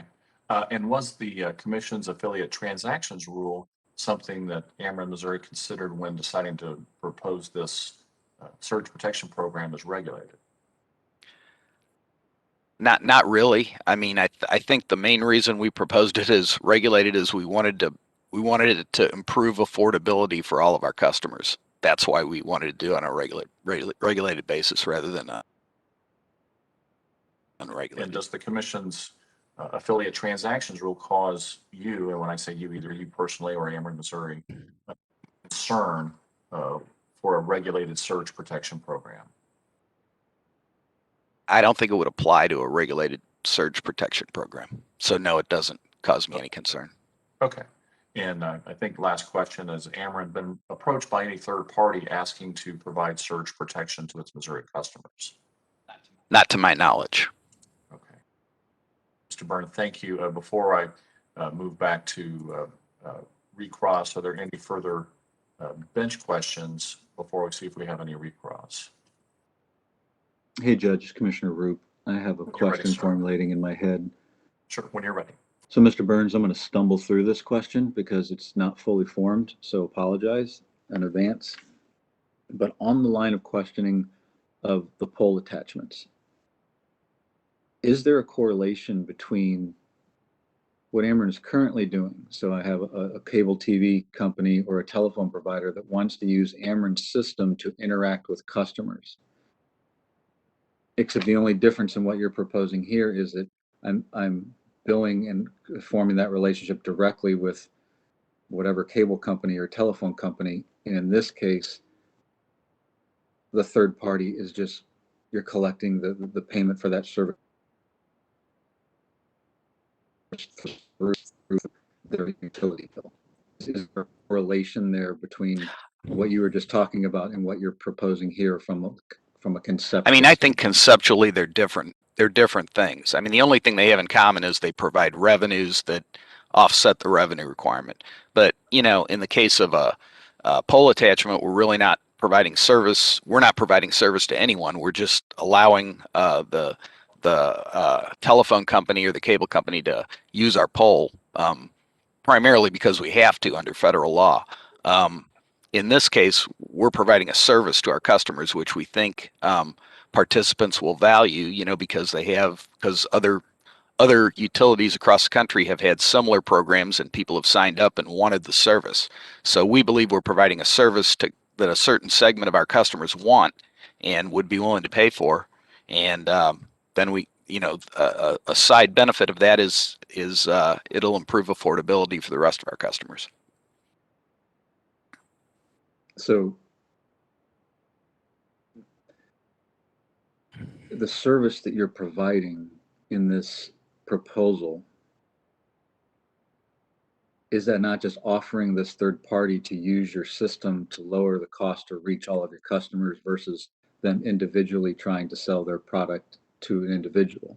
And so by thereby lowering the cost for everyone that wants to participate by providing them access to your system and the billing, and you're going to take care of the installation. So yeah, I mean, I think we provide a whole service. It's not just the device. I mean, the device is part of it, but we also provide the installation. We remove it when it has to be removed. If the device were to fail, we would replace it.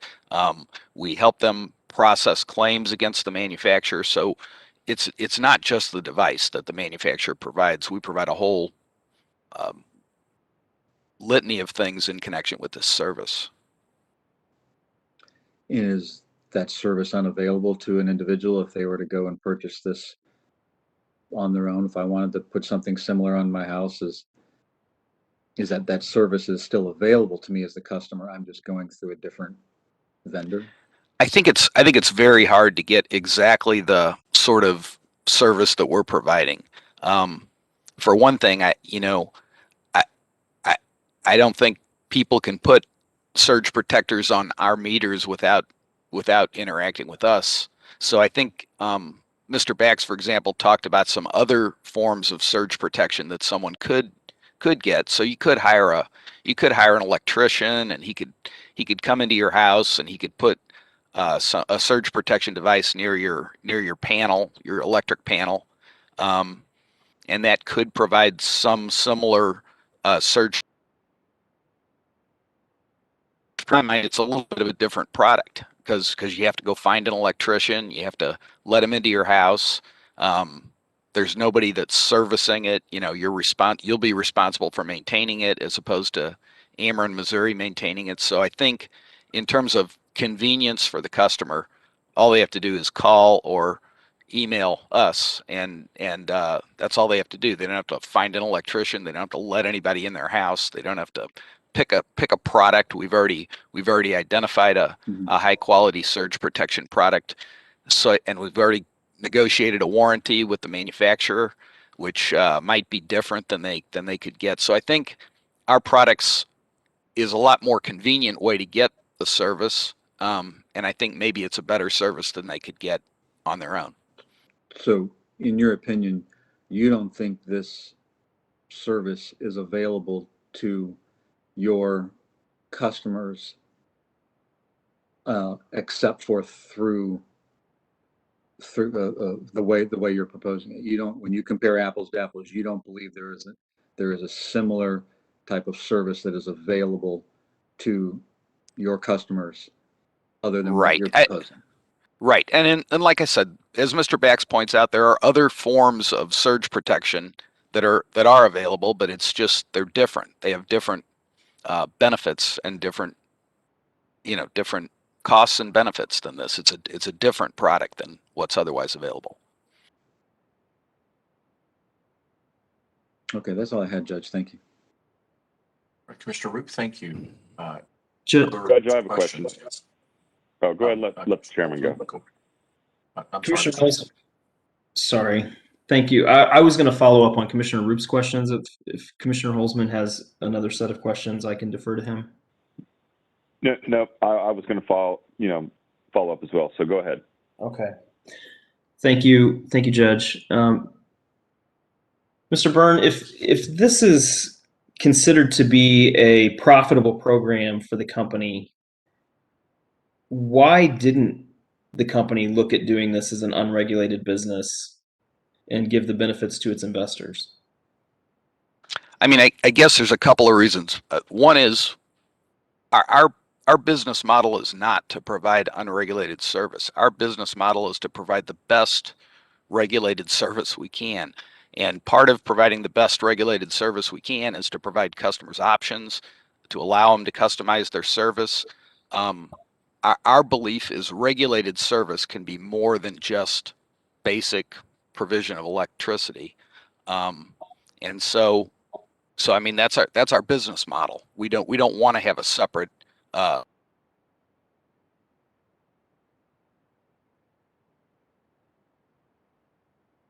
also think rates, and we really do have relatively low rates compared to other electric utilities in the Midwest and around the country. But I think continuing to focus on affordability in the long run is going to be a good business decision for our company. Okay, so if I'm following this correctly, the cost of getting this program up and running would be borne by customers who are not participating in the program. Is that correct? I think it would be borne probably both by shareholders and by customers, because there'd be regulatory lag. So we would put our expectation is when we had a rate case, and of course we just filed a rate case, but this won't be included in our recently filed rate case. But if we file another rate case, whatever the costs and revenues during the test year would be placed in the revenue requirement. So if you're in a phase where you're in the startup phase and the costs exceed the revenues, that would go in the revenue requirement, and then later on, when the revenues exceed the costs as the program matures, those incremental revenues would lower rates for all customers. Okay, so initially it will be a cost to all customers to get the program up and running, like as a startup phase, and then at some point the program, because at that point it's a benefit to the program because of the revenue it's generating outside of rates. Am I understanding that correctly? I think that's likely what would happen. I mean, it depends on when rate cases are filed. Perhaps if there was a long enough period between the next rate case, it could be profitable by the time the rate case is filed.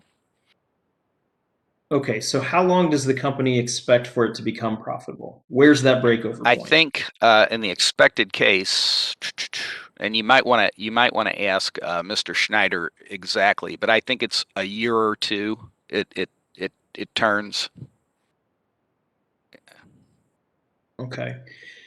And you've said multiple times that you're not just providing a device, you're providing a service. And in previous questioning, we kind of went over the math of the cost of the device and $10 a month and when that would be paid for. So the device and the initial startup cost, the installation, all of that is probably covered by the end of year one. So after that, moving forward for the next 14 years or however long a customer keeps that, what is the company's projected annualized cost of providing that service?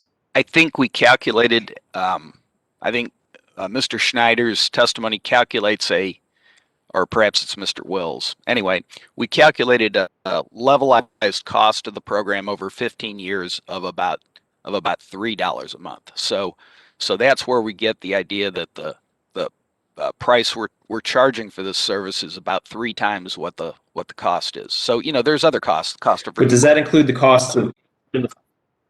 Yeah, that includes. I'm sorry. That includes all the costs, but there's beyond the device and the installation, there's costs of removal, there's cost of maintenance, there's costs of, there's other costs. So, but if that $3 a month over 15 years includes the initial year where you're essentially paying for the equipment and the original installation, after that first year, it is essentially, it sounds to me, for all calculation purposes, pure profit after that.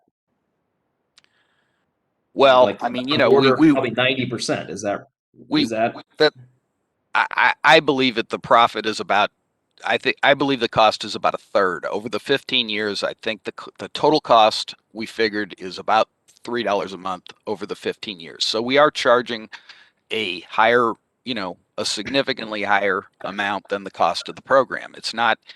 It's the reason we set the charge is we looked at programs across the country that are being provided on an unregulated basis, and generally our $9.95 a month is consistent with what those other programs charged on an unregulated basis. So it's not our proposed charge is not based on the cost of service.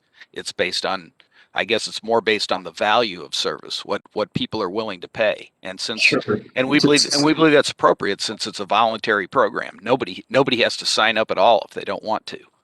Right. So it's just a simple demand curve, it sounds like, but your surveys or if I remember reading in some of the testimony, did you question about $10 a month or was it $5 a month that was in the survey? I think in the customer survey they said that if they asked what price would you like to pay for the service, and I think it was like $5.08 or something.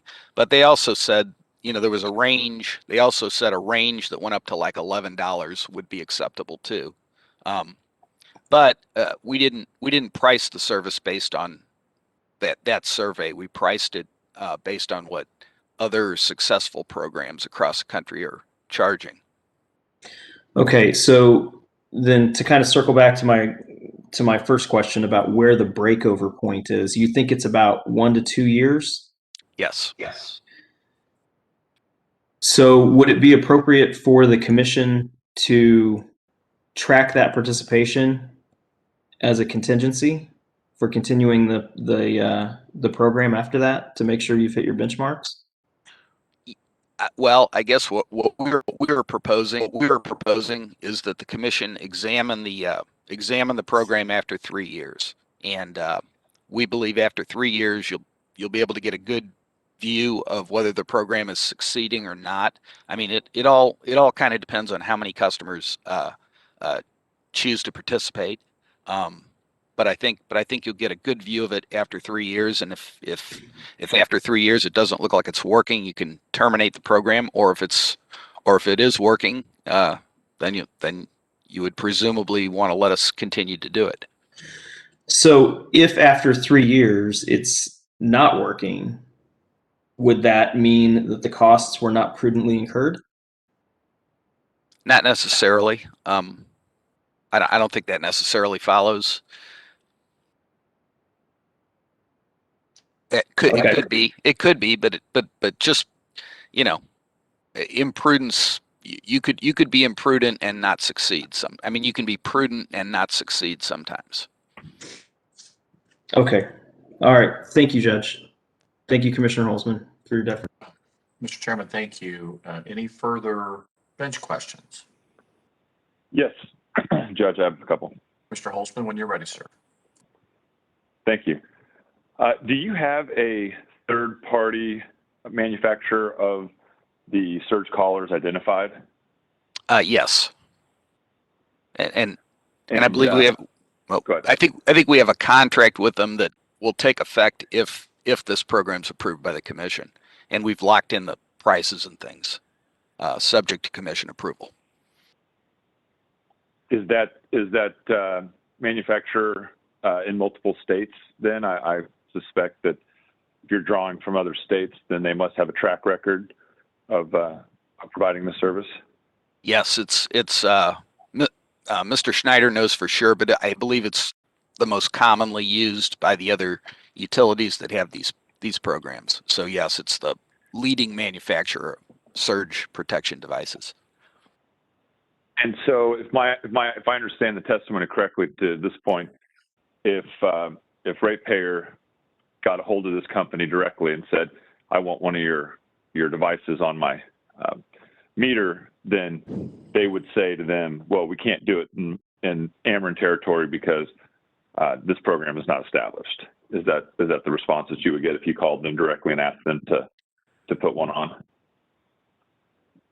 I don't think they sell the devices directly to the public, but Mr. Schneider would know better than me.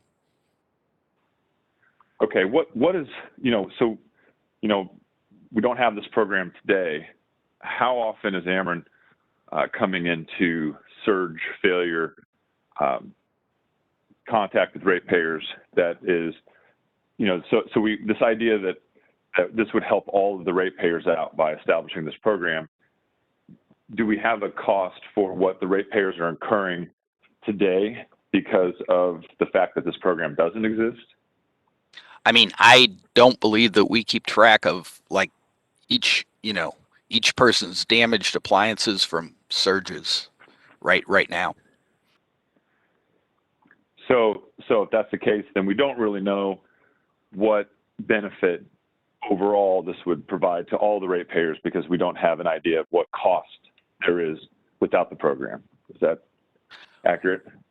Well, I think part of the benefit that it provides is peace of mind for people that their appliances will be protected if there are surges. So, to my mind, part of the benefit doesn't depend on how many appliances have been damaged. Do we have the list of exemptions from the third-party manufacturer that is? I haven't seen that in there. That would indicate rather a refrigerator that has a smart application to it, or that the appliances are becoming more computerized. Do we know where that stands? Well, they have, the warranty says it's as someone previously said that it's motor-driven appliances, and then it lists a bunch of examples of motor-driven appliances, and some examples are dishwashers, HVAC systems, washers, dryers, refrigerators, freezers, cooking appliances, and hardwired fans. So I do think refrigerators are covered, even though they're becoming more more smart than they previously were, but because their function is driven by a motor. I see. And do we have any data that shows how many surges were the responsibility of the company in any given time period?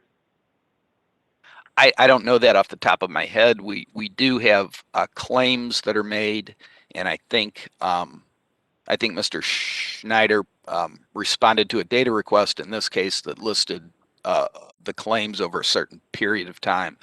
But the claims, relate, I think, only to surges that are caused by the company. We're not responsible for things that are beyond our control, like lightning strikes and things like that. So we wouldn't necessarily have claims for all the surges that occurred through acts of God, for example.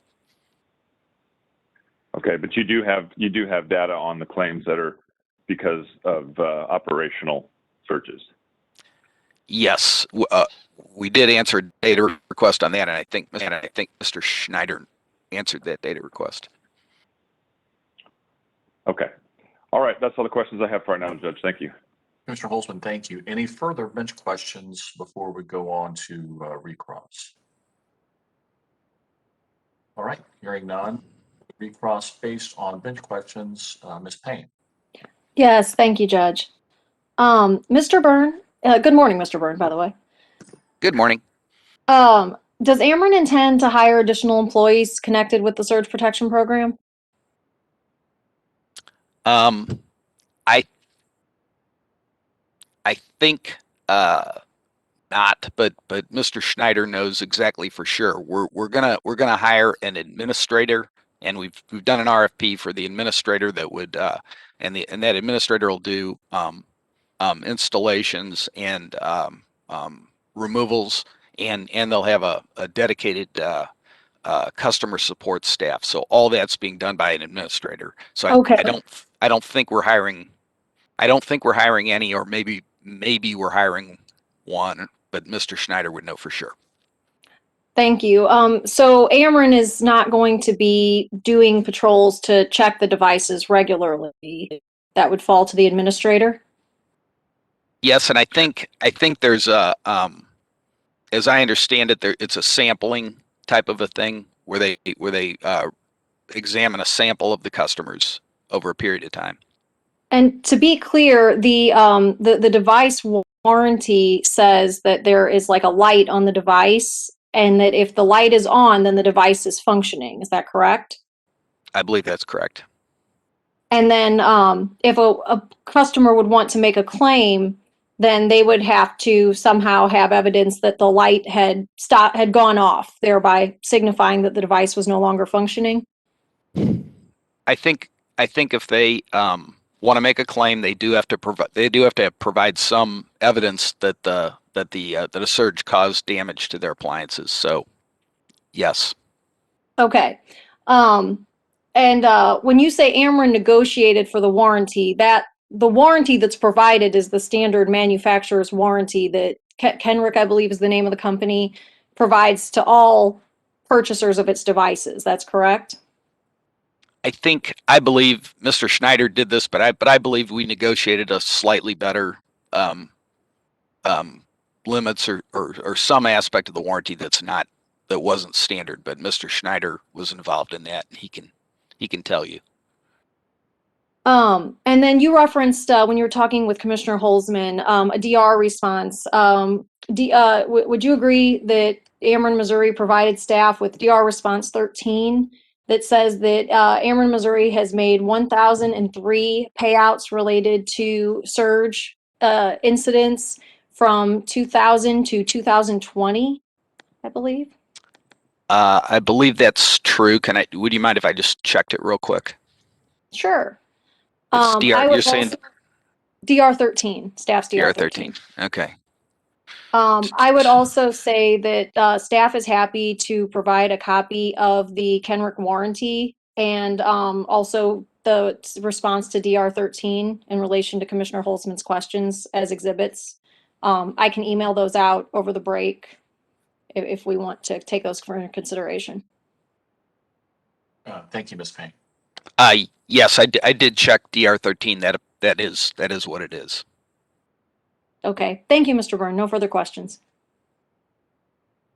All right, thank you. Mr. Williams, any questions? Hopefully just one. Mr. Byrne, you remember in your response to Chairman Sylvie, that you made a point that the surge protection program that Ameren, Missouri is proposing to offer would be voluntary. Yes. Call that. Does Ameren, Missouri offer any service that is not voluntary? Well, I think in some ways the receipt of electric service is not that voluntary because we have a exclusive service territory and we're the only people who can provide electric service. And I don't know. I guess what you're saying is people could not take any electric service. I guess they would have that option. Yes. Customers are not, well, you don't have to take service from Ameren, Missouri, do you? Only if you want electricity in our service territory, but no. Thank you. Right, Mr. Williams, thank you. Any redirect, Mr. Banks? No, thank you, Your Honor.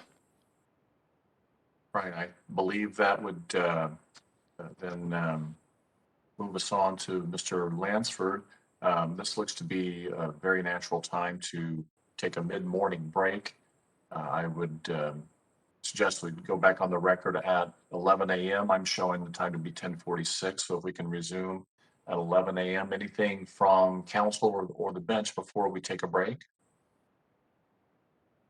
All right, hearing nothing, since we're not in the hearing room, I believe this is being streamed, and so our IT department will probably mute and do things like normal, but also it's your responsibility to make sure your machine is muted or your device is muted, and you know, we'll just be sure we unmute and come back on the record at 11.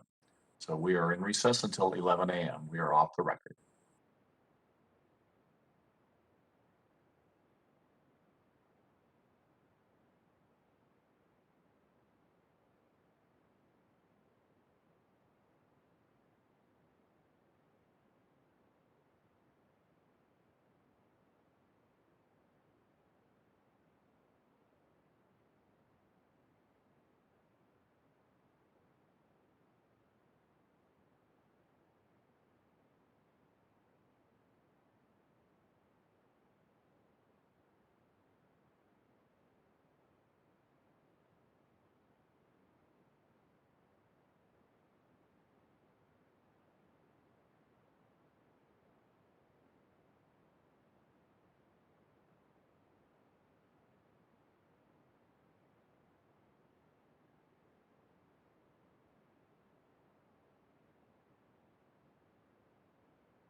Judge Pridgeon, this is Bev. I think you sent me a message, but it went across my screen too fast for me to read. Was it for me to close my video? No, just making sure you were getting everything. I think your video had gone off once or twice, and just making sure you're getting your audio. Oh yeah, yeah. And I did turn off my screen just because it seemed like some people were buffering. So I thought maybe another screen off would help. That's, as long as you're getting audio, that's great. Thank you so much. Okay, yeah, there were a couple times that it kind of faded out of Whitney's opening statement, but I asked Jackie if she could have her provide that to me. Great. Awesome. Thank you so Okay. much. Okay, so I'm here and I'm ready, and I'm gonna keep my video off. Okay. Thank you so much. Okay.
Judge Pridgeon, one other thing.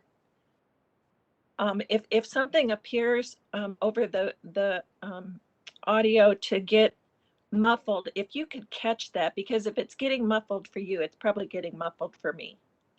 Okay. All right. I appreciate Okay. that. I do that. And I think it's easier for you to break in than it is for me. Okay. Thank you. Okay.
I show 11 o'clock. I'm going to wait just a couple of minutes, make sure people had a chance to get back.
All right, I'm showing 1102.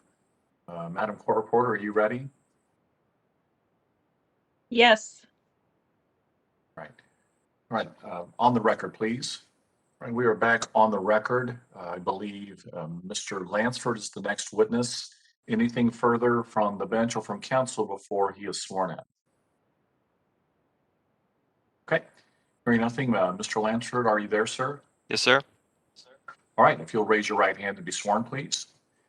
You swear the evidence you're about to give will be the truth, the whole truth, and nothing but the truth, so help you God. I do. Thank you, sir. And either Mr. Lowry or Mr. Banks, when you're ready. Thank you, Your Honor. Sir, would you please identify yourself for the record? Mitchell Lansford, By whom are you employed and in what capacity? Ameren, Missouri, as the Director, Regulatory Accounting. Did you cause testimony to be pre-filed for this case? Yes, I did. Was that testimony supported by either an oath, an affidavit, or an affirmation? Yes.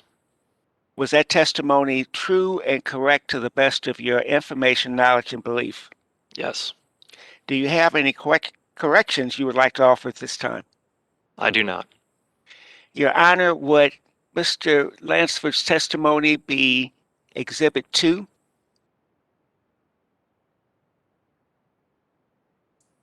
I'm sorry, yes, it would, and I'm sorry, which is this direct or surrebuttal? Sir, rebuttal. All right, thank you. Yes, this would be Exhibit 2. Thank you, Your Honor. Your Honor, I move that Exhibit 2 be accepted into the record and I tender the witness for cross-examination. All right, thank you, Mr. Banks. Exhibit number 2 has been offered. Any objections? Hearing none, Exhibit 2 is admitted into evidence. Moving to cross-examination. Ms. Payne, any questions? None, thank you, Judge. Thank you. Mr. Williams? No, thank you. All right, thank you. Let me see if we have any bench questions. Mr. Chairman? Commissioner Roop, any questions? Commissioner Coleman? Commissioner Holzman? All right, I'm hearing no questions. I believe that witness then can be excused and we have no need for recross or redirect if we have no questions. So I guess we can move on to the next witness, which I believe is Mr. Schneider. Is that correct?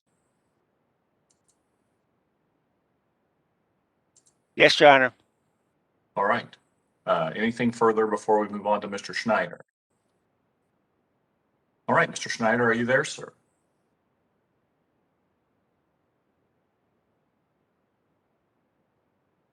Holzen's back on. All right, Commissioner Holzman, I'm sorry. Did you have any questions for Mr. Lansford? I think we went through and nobody had any questions. No questions, thank you. All right, thank you.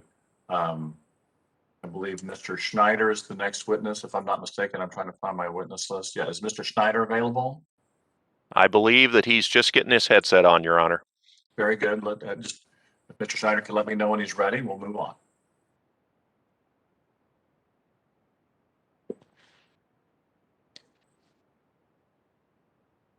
All right, I'm ready. Can you hear me? All right, Mr. Schneider, is that you, sir? Yes, sir. All right, if you'll raise your right hand to be sworn, please. Do you swear the evidence you're about to give will be the truth, the whole truth, nothing but the truth, so help you God? I do. All right, thank you, sir. Mr. Lowry or Mr. Banks, when you're ready. Thank you, Your Honor. Please state your name for the record. Jared Schneider. Mr. Schneider, did you cause to be prepared for filing this docket direct and surrebuttal testimony, which I believe, Your Honor, would be Exhibits 3 and 4? Is that correct? That's correct. Yes, that'll be correct. We'll label Mr. Schneider's direct as Exhibit 3 and his surrebuttal as Exhibit 4. Mr. Schneider, if I were to pose the questions in those two testimonies today, would your answers be the same? They would. Do you have any corrections to either testimony? I do not. And are those questions, are the testimony you gave in Exhibits 3 and 4 true and correct to the best of your knowledge and belief? Yes, they are. Your Honor, with that, I would move admission of Exhibits 3 and 4 and tender the witness for cross-examination. Mr. Lowry, thank you. Exhibits 3 and 4 have been offered. Any objections? All right, hearing none, exhibits 3 and 4 are admitted. We will proceed to cross-examination. Ms. Payne, when you're ready. Thank you, Judge. Good morning, Mr. Schneider. Good morning. Out of curiosity, what are the associated protection ratings of these proposed surge protection collar devices? What do you mean by protection ratings? What are they? Well, in your testimony, on page 3 of your direct testimony, you state that they have a failure rate of 5 in 10,000. Is that correct? I believe so. Yes. Okay. So what exactly would be the proposition for the alternative to that, the coverage, I guess I would say? I'm not quite sure I understand your question. No, I understand. I guess what percentage of overall surges is the device designed to protect against? I don't know the specifics of the entire world of surges, but I know that for any surge that comes through the meter, that the device is very successful in protecting against that. Okay. And Ameren, Missouri has stated, I think even just this morning, that the device will protect against surges to Ameren, Missouri's facilities? It will protect against surges that come through the service line. And that's regardless of the cause of the surge? That's correct. Okay. And out of curiosity, has Ameren, Missouri run anything related to the warranty associated with this program by the Department of Insurance? I'm not sure. I don't believe so. Okay, thank you. I have no further questions.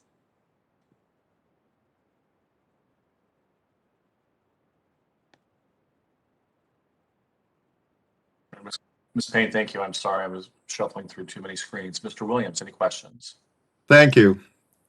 Mr. Schneider, the collar device, if it were located on the customer side of the meter, immediately adjoining it, as opposed to, as Ameren, Missouri is proposing, on the utility side of the meter, would it still provide the same protections to the end users in terms of devices being protected?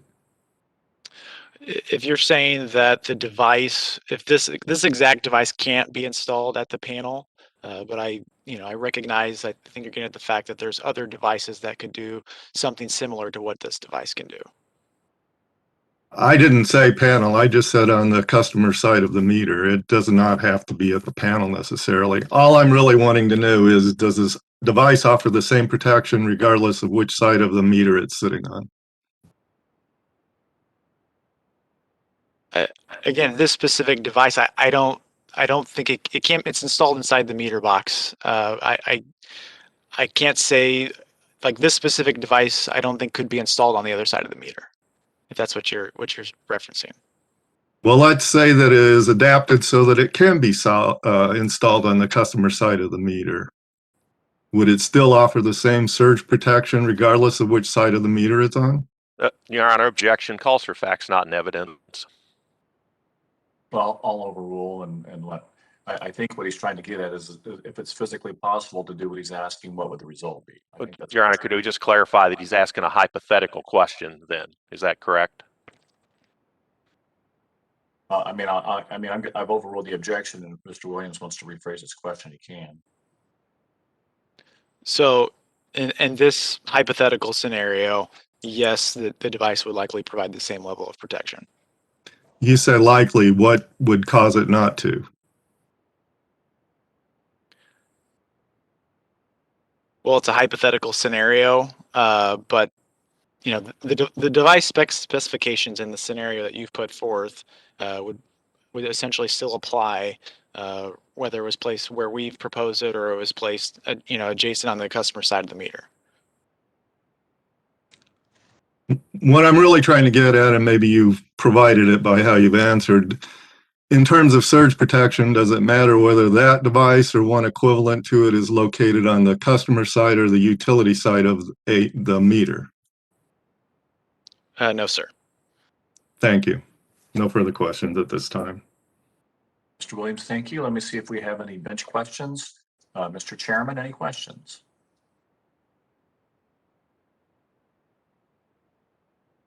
No response. Any questions? Judge, I have some questions. Commissioner Root. When you're ready, sir. Great, thank you. The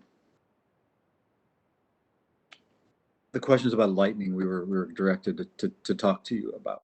So, has there been studies done what percentage of surges come through the meter that in the world? Let's just say that. Yeah. To be honest, Commissioner, I don't have the specific numbers as to what comes through the meter versus what may come through another entry point. So I can't say with I don't know if there's studies that exist that give that specific number, so I can't say with certainty. Okay. Is there any data from other utilities that have had programs or similar programs on the number of claims that were denied because they did not come in through the meter? I don't have that specific information as to what percent of claims, that came up because of the program that were denied because it didn't come through the meter. I don't know that specific information.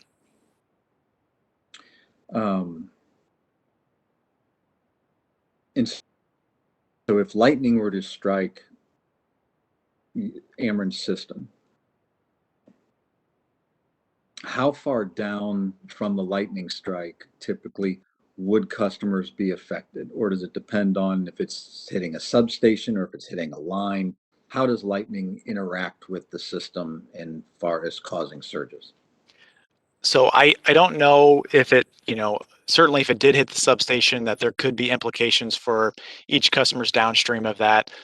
Certainly if it hit the service entrance outside the home, it could come in, but I don't in terms of between the service entrance and the substation, I don't know exactly what, where along that line it's going to directly affect, directly affect the customer. So in any breath between the service line and the substation, essentially, the customer could be at risk. And so I'm making the assumption without having data in front of me, Okay. is that surges are a relatively rare thing. I mean, surges exist. We know this based upon the fact that customers have called in to Ameren, Missouri, saying that, equipment has been damaged because of surges into their home. I think even in the surveys, we had asked customers whether or not they had experienced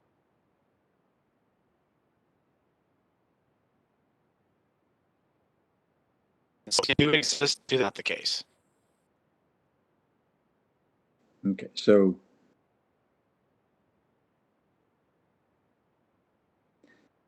the impetus of this program is I don't think I'm going to get hit by a bus when I walk outside my house, but there's a likelihood. I hope not. There's a statistical likelihood that could happen, and so I'm trying to protect against that statistical likelihood. Now, a concern that I do have is if I walk out and I get hit by a bus, my contract to mitigate that risk is pretty clearly spelled out, unless I'm, committing a criminal offense, I'm fleeing from the cops or something like that. There are instances where, my life would not be covered under, whatever insurance program or risk mitigation tool I have in place. Can you speak to the clarity of which this program will be able to define that risk to a homeowner in regards to the different types of surge events? Because I'm making an assumption about the average consumer is that they're going to think, hey, cool, this can protect me against surge and lightning strikes. The devil's in the details. Walk me through that level of education, information comparative to most customers are going to think Lightning versus what's not covered via Lightning. Okay, so inside the tariff, we do explain that it's for surges that come through the meter. We also give the same, I think Mr. Byrne referenced that list of examples of the specific items that are covered underneath the warranty. Excuse me. But addition to that, obviously, when we set up the website for this program, this type of information is going to be shared. It's not in our interest to mislead customers, and so we intend to share the information. And as I've also stated in my server battle testimony, and staff has requested that we put together a rigorous set of frequently asked questions, and we've agreed to do that. Again, the information about the surges coming through the meter and what's covered and other things to make sure that customers aren't misled about this program will be made clear to them before they are enrolled in the program. I have no doubt that the company is going to do its best to provide that information. A level of concern that I would have would be, you can provide that information, but how much of that information is the consumer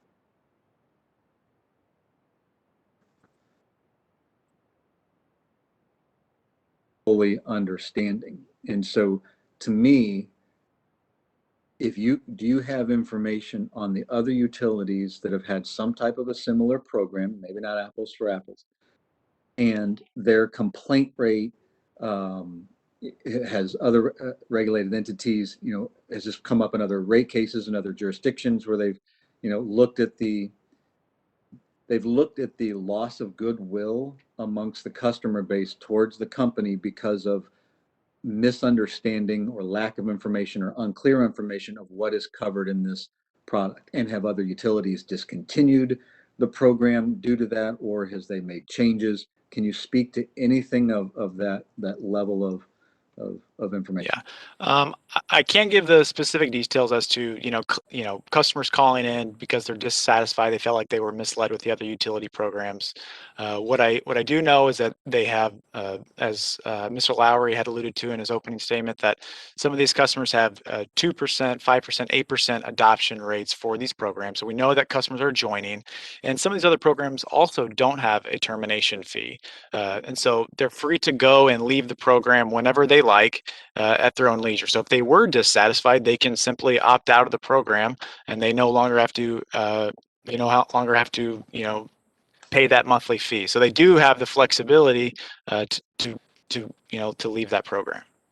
Is the company looked at any information regarding Better Business Bureau complaints, JD Power scores, of how other utilities that have had a similar program and how this program has impacted their customer service scores or complaints or anything? For example, we had we had hearings all about the complaints that another utility, not your company, in this state had on a third-party system when people would move into their and get all their different systems and things up, and it was a kind of a customer service nightmare, and there was a lot of problems, and we started to see that. Have you seen any of that data from other utilities that have had that through Better Business complaints to the regulatory bodies, to JD Power scores, anything of that nature? No, Commissioner, I don't have that information. Okay, and so you said that adoption rates have continued at a lot of the ones you've looked at have been climbing in the utilities. Are there utilities that have had a program like this where that adoption rates have declined since the initial offering of the program? I don't know that for sure.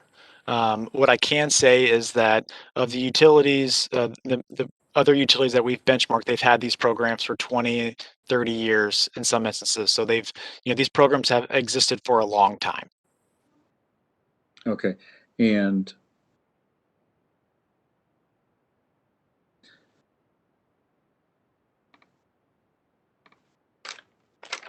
so I guess the risk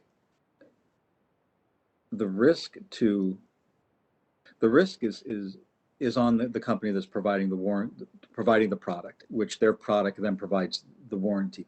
They're assuming the risk. The other risk I see is the loss of goodwill amongst, because customers to Ameren, based off that third party's structure of their warranty. And in your opinion, how is Ameren planning to mitigate that risk to the company's goodwill? Well, again, we want to make sure that the customers are informed, that they understand to the best of our ability the coverage that they're getting, the capability of the device, what other types of surges, that there's other entry points for surges that this device can't protect against. So again, it's all about, we want to make sure that the customer is informed before they can make their decision as to whether or not they want to enroll. And if they feel like that, that after being informed it's not something they want to do, then they don't have to enroll. But at the end of the day, it is their choice of whether or not to enroll. That's correct. And the information that you are providing them, does the customer have to sign off and specifically initial by certain lightning will not be covered? Or is it just part of a general blanket, here's all the things, and then when you sign at the bottom to sign up, you're acknowledging the information? Or is there multiple steps to clarify that the customer has to take an action to agree to that list?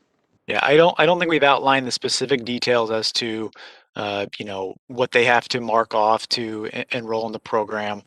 So I can't say that with certainty that there's going to be a checklist of items that you are aware of this, you are aware of this. So I don't have that specific detail. Okay. Well, I would recommend that when you are designing this, if we were to go forward, that you do have something other than check this box for our term of service type of thing, which no one ever reads and no one reads that there would be, and to mitigate that risk to the company, of which, everyone buys something, doesn't read the fine print, and then when it doesn't work out, they blame the person that sold it to them.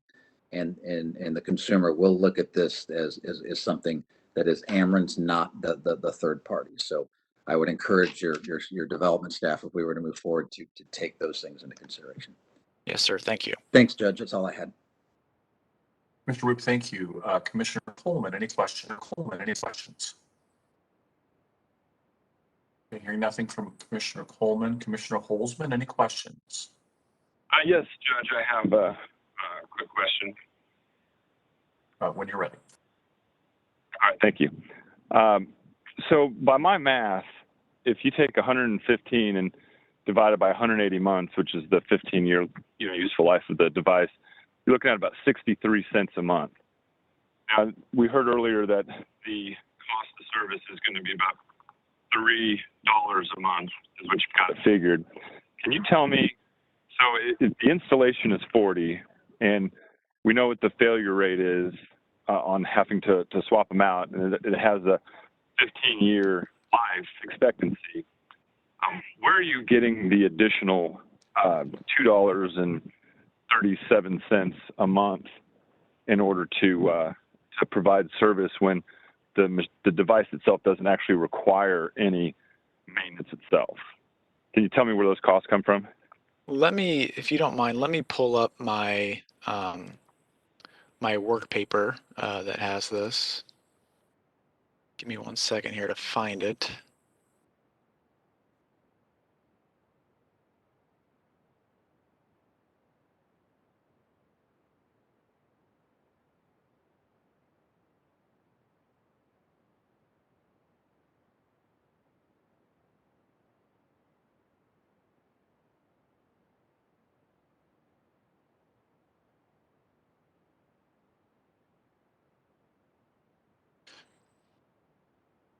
Okay, let me make sure I've got it all here. All right, so what also goes into that that $3 a month is the other expenses that are associated with the program. So you have, you have, like I said, you have the administration costs of for managing the call center that comes with enrollment in this program.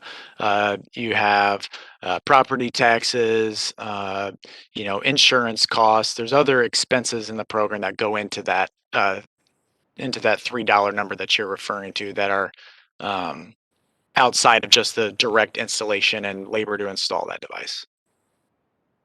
Okay, so we heard earlier that the $10 a month is based on other successful programs, but is there any data that you use to try to get to $10 a month? I mean, if the survey came back at $5 a month, and that's $2 more than the program is costing, and OPC said that they wouldn't necessarily oppose something that was cost-based for the program, what is the justification for going from $5 to $10 or $3 to $10? Again, what we were really trying to do with this program, and this was on the forefront of our mind and design it, is that we are trying to lower rates for all customers, and so there has to be some delta between the cost of service and essentially what we're charging customers to produce that excess revenue that will flow back to lower rates for all customers. So the difference in the. So why not $20 a month? Why stop at 10? Why not $20 a month? Like why is 10 the stopping point? Yeah. So again, the $10 is based off the benchmarking we did with with other utilities, and we certainly could have gone up to 20 like you're alluding to, but then we would expect that the adoption rates to be substantially less than what the other utilities are. And so we looked at these successful programs that exist. We mirrored the structure of their programs as close as possible, and that includes the $10 per month, knowing that that there's a delta there that's going to flow back to all customers. Okay, thank you, Judge. I have no further questions. All right, very good, thank you. Any further bench questions? All right, I'm going to have some questions. Mr. Schneider, do you have or can you get a copy of the proposed tariff?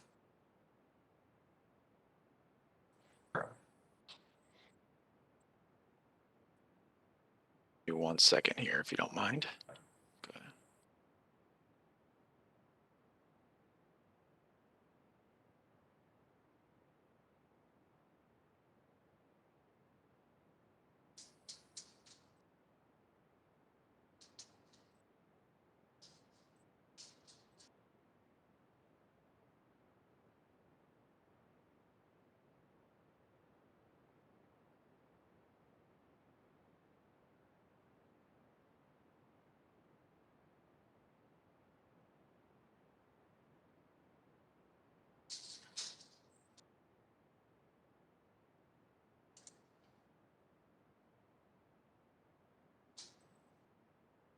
Your Honor, can I assist Mr. Schneider in finding the tariff that he's looking for? I'm going to step away for just a second. Thank you.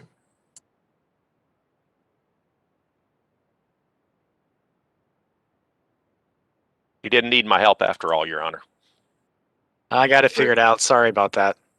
No problem. Do you have a copy of that tariff in front of you, sir? Yeah, yes, sir. Okay, if I could direct you to, I think it's a revised sheet 166.2, probably about the middle of the tariff. I've got it here. Try to find it. Okay, yes, 166.2, and specifically, I'm looking at paragraph 4 that begins by enrolling in the program. Do you have that in front of you? Yes, sir. Okay. If you can review that paragraph in response to, I guess, the next few questions, can you define what a normal household voltage is and where it's defined in that sheet or that tariff?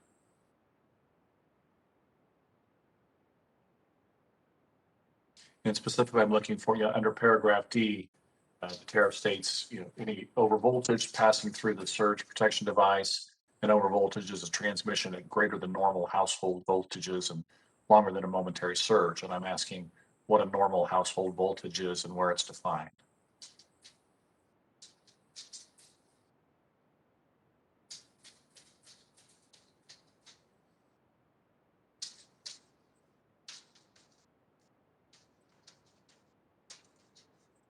So I see that it's, Your Honor, I don't know the specific household voltage, and it doesn't appear, obviously it doesn't appear to be defined here. Okay. Is the manufacturer's warranty, is it posted either in this tariff or on Ameren Missouri's website? So it would be upon approval of the program set up, and then I've sent it in a data request response. I think another witness testified about provider. Is that correct? So when you say another provider, you mean the device manufacturer? Yes. So we do not currently have a contract in place with the device manufacturer. We conducted a request for proposal where we received their pricing, and the pricing is held through, and the terms are held through this this approval process. So the pricing is currently held, but we do not have a contract in place at the moment. Okay. Well, assuming you end up getting a contract with this other provider, I mean, what would be covered under the warranty, and what would not be covered under the warranty? So I don't have, I don't remember verbatim everything that's specifically outlined in the warranty. In terms of, we use the same language as in the warranty, and that's in the warranty. We use the same language in our tariff, which is, motor, like we've all talked about to this point, motor-driven household equipment, such as HVAC units, refrigerators, clothes washers and dryers, dishwashers, freezers, hardwired fans, and cooking appliances. So that's the language that we have here listed in the tariff, which matches the warranty. How will you inform customers explicitly what is and is not covered in the warranty?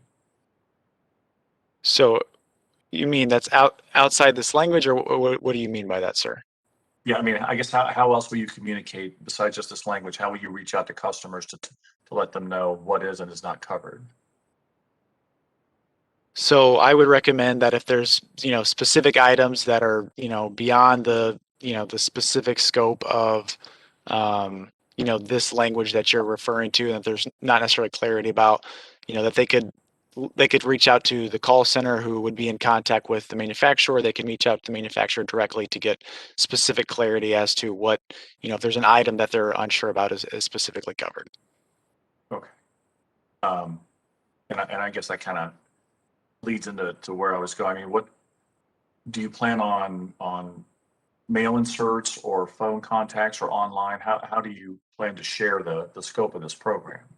So I don't have all the details exactly how our marketing team would go about, doing every piece of marketing, but there'd probably be some mail inserts that would, explain that Ameren has a surge protection program and outline the program, and obviously could reference them to, the website where there would be, a breadth of information to make sure that they were informed as to what is covered and, the scope of the program.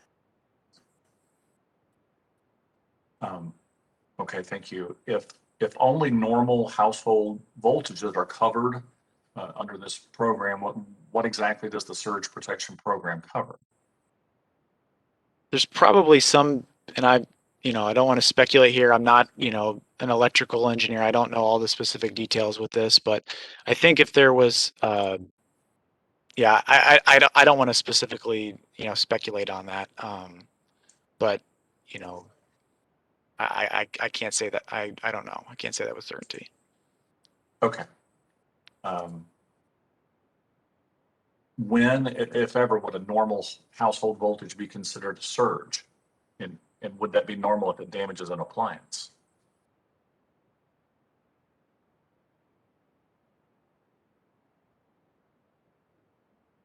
I'm reading the tariff language again here. And if you don't know, it's okay to say I don't know. Yeah, I don't know. Okay, that's fine.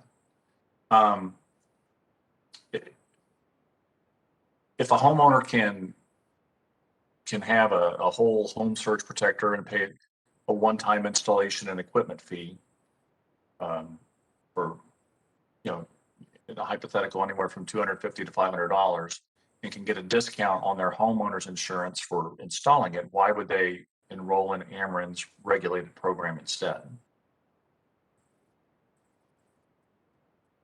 Well, again, the difference with our program is, well, as Mr. Byrne references that, they don't have to find out what they need and hire an electrician to come in their home and do this, and they maintain it themselves. It's part of the benefit of what we're providing is that they don't know what they don't know, and we are providing a device that we know is going to be sufficient in protecting them, as evidenced by the fact that this manufacturer and this device is used across other major utility programs that exist.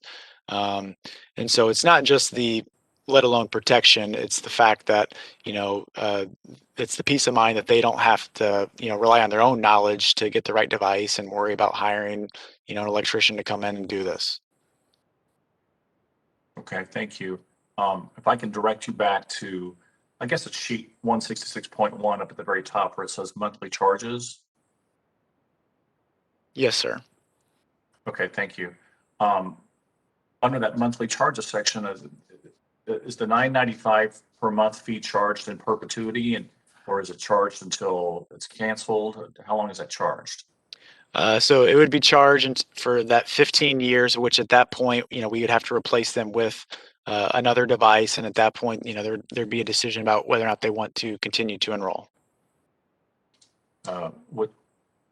Would the fee cease after the 24 months of enrollment or upon the equipment costs being recouped?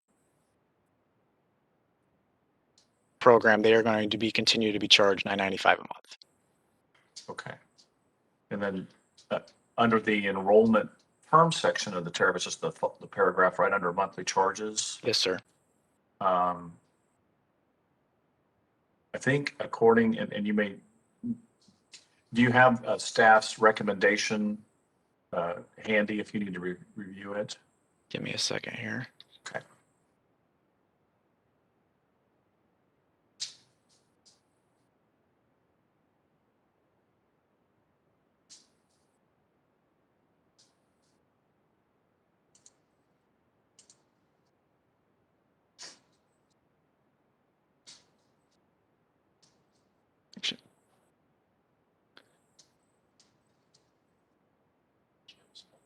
I got it here. I've got it.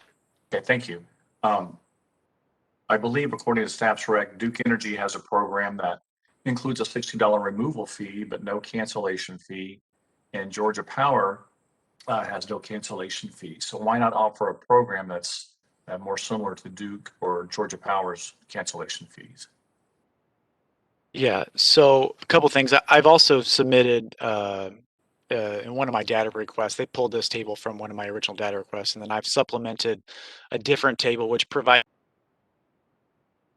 a little bit more clarity. So essentially the $60, but essentially the $60, it's one and the same. If you cancel the program before 24 months, you're paying $60 to exit that program. And we've instituted a 24-month period where if you leave prior to being on the program 24 months, you have to pay, you have to pay a fee. And that again is because we wanted to really protect against any non-participant subsidy.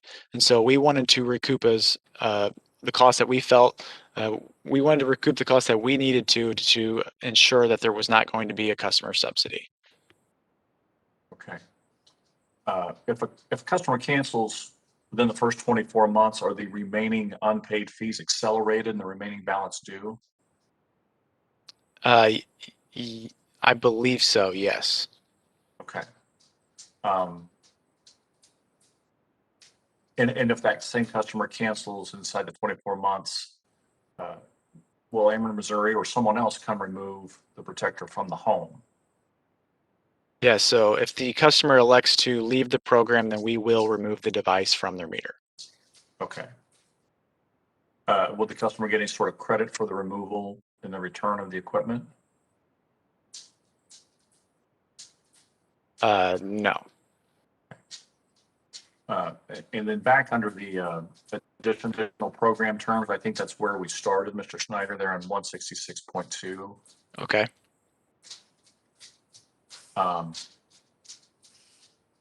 How would a participant appeal or challenge a rejection of a claim or some sort of ineligibility of the claim? I do not have that let me see here. I do not have that information. Okay. Under subsection, I think under 4, let me double check and I'll read off the tariff myself.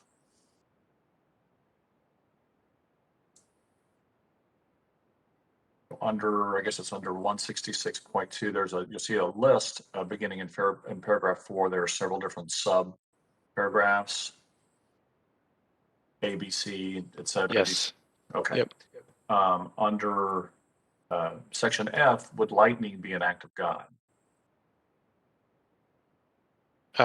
If a surge, if lightning creates a surge that comes through the meter and the device fails, then the warranty would provide coverage for that. Under subsection E, does surrounding property include a neighbor's property, or does it just mean all the land around the residence up to the property line?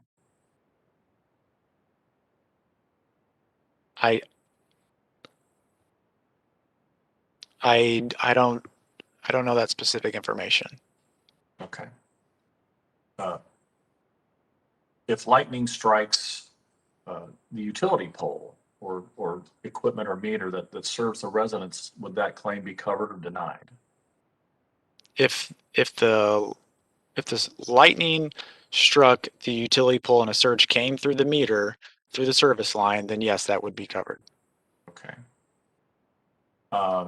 Under subsection H, under state of emergency, I mean, understand the current pandemic has resulted in executive orders declaring states of emergency for Missouri. Would that mean that had this program been in place and the participant, let me start over. If the program had been in place before the COVID-19 pandemic and a participant had a surge event, would the customer's claim be denied? I don't think that that's what that is referring to. I think that's referring to some situation where there's like war or something like that, where there's been some type of attack and it's creating it's damaging our infrastructure, and I think that's what that's referring to, not something like the pandemic. Okay. Under additional program terms, let me be sure I find the reference. I think under 6A, it's going to be on sheet 166.3. Okay. Looking under Yes. paragraph 6A. How are bill payments applied if a customer makes a partial or prorated payment? For the surge program, you're saying? Yes. I don't have that specific detail. Under 6B, but the company's toll-free customer service line. Mm-hmm. How was the 7-day period determined or established, and how could a claimant prove that event timeline? I believe that the 7 days is in reference to one of the numbers in the manufacturer's limited warranty, but it's in terms of whenever you discover it, you have 7 days to report it. Okay, But so it's the customer then that kind of starts that 7-day clock. Correct. Can anything stop or pause that clock? I don't think that is specifically outlined here in the tariff. Is it possible a surge could occur, but the equipment is damaged in a way where the performance deteriorates but does not fall within the 7-day clock? Can you repeat that question, please, sir? I'll try. Yes. Is it possible that some sort of surge event could occur, and the equipment is damaged, but the performance deterioration doesn't start within the 7 days? For example, lightning hits somebody's home, the owners are gone, they return, they're unaware of the lightning strike. And, perhaps it happens, in early spring and it damages, say, an air conditioner, and they don't turn the air conditioner on until June. What would be the consequences of that? Where the lightning strike happened and the 7-day clock arguably started running, would such a claim be covered or denied? That's my question. I think that clock starts not upon when the surge happened, but upon when discovering or suspecting a surge related problem. Okay. And I guess going back quickly to an act of God, I think I'd asked about lightning. What about the recent February cold event? Would that be such an act of God where such a claim would not be covered? No, I don't think that would be considered an act of God. If a claimant wants to make a claim, what sort of proof would he or she have to present? So there would be a claim form that they would have to fill out, and they would have to have a document from a service repair person, a certified service repair person that says that this damage was in fact created by a surge. Okay, thank you. And I think if I understood your testimony, and I think another witness testified to this as well, you have maybe a contingent contract or a possible contract in place should this program be approved through it with a vendor. Contract discussions are taking place with all the vendors, but no formal contracts have been signed yet. Okay, all right.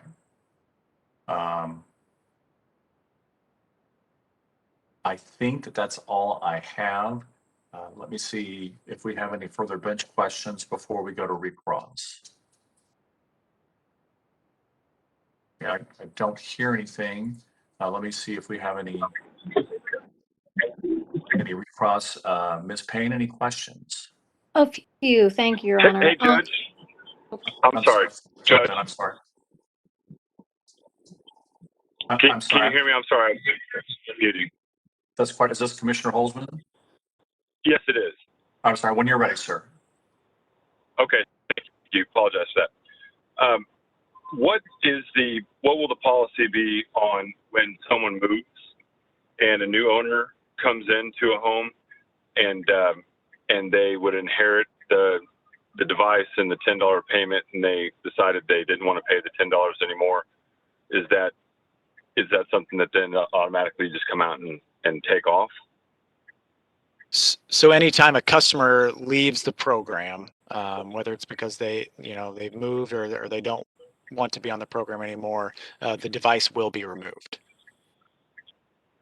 Okay, and so one of the questions I have is, if you've done this program for 2 years, 3 years, you've well paid for the cost of the device and the initial installation, and if you stop paying for the responses to come and pull it, is there any discussion to be had there in terms of if once the device has already been paid for? I mean, it just seems like into perpetuity on a $10 a month payment after the cost has been recouped over the first year is a little bit drastic.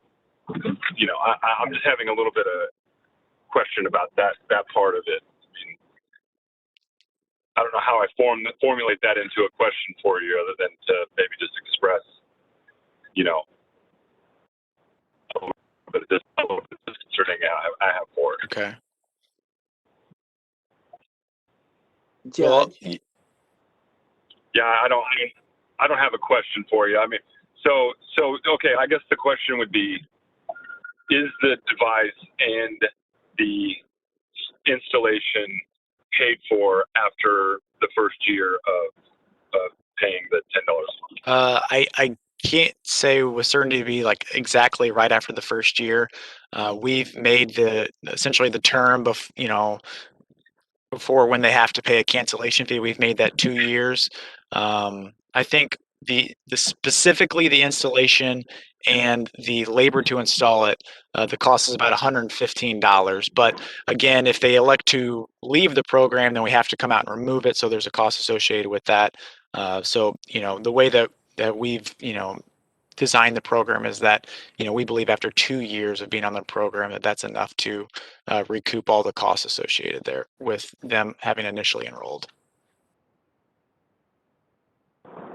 But if they cancel, you're still going to come get it, even though it's been paid for. That's correct. All right, thank you. No further questions, Judge. Judge, I have a follow-up to Commissioner Holzman's question Yes, ma'am. regarding if a person has moved and a new person has moved in and they don't want the service, this function to continue. The answer was that they would come out and it would be removed. At whose cost is my question regarding that? The new tenant, or is that something that you eat? So if I'm living in a home and I move, then I am responsible for I'm responsible for the monthly payment. I'm responsible for any termination fee, and anyone coming in after wouldn't even have that device there to make that decision to say, I want to be on the surge program, so keep the device. If I move, that device is going to be removed. Thank you. Okay, thank you. I think, Commissioner Coleman, thank you. I think I have a couple of follow-up questions. Is there a copy of the draft warranty either attached to someone's testimony, or if not, can it be provided? Judge, I actually sent an email just a few minutes ago that includes the copy of the warranty that was provided by Ameren, Missouri in response to staff's DR. Very I good. was hoping that Mr. Schneider could answer a few questions to verify that, and we can offer it. Thank you. I'll let you question Mr. Schneider in just a moment. Thank you, Ms. Payne. And I think one more question, Mr. Schneider.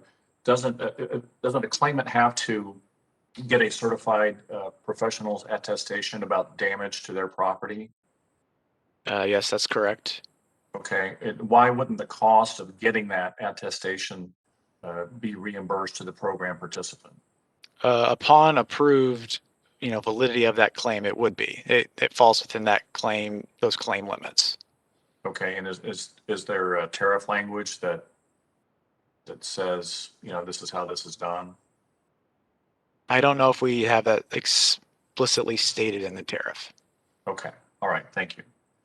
All right. Any further bench questions before we go back to cross? All right. Ms. Payne, when you're ready, ma'am. Thank you, Judge. To follow up on some of the questions that Commissioner Holzman was just asking you, to be clear, I guess stated a different way, once a customer has chosen to participate in the program, they are essentially going to be paying costs equal to that $10 monthly fee for 2 years, regardless of how long they choose to stay in the program. Is that correct?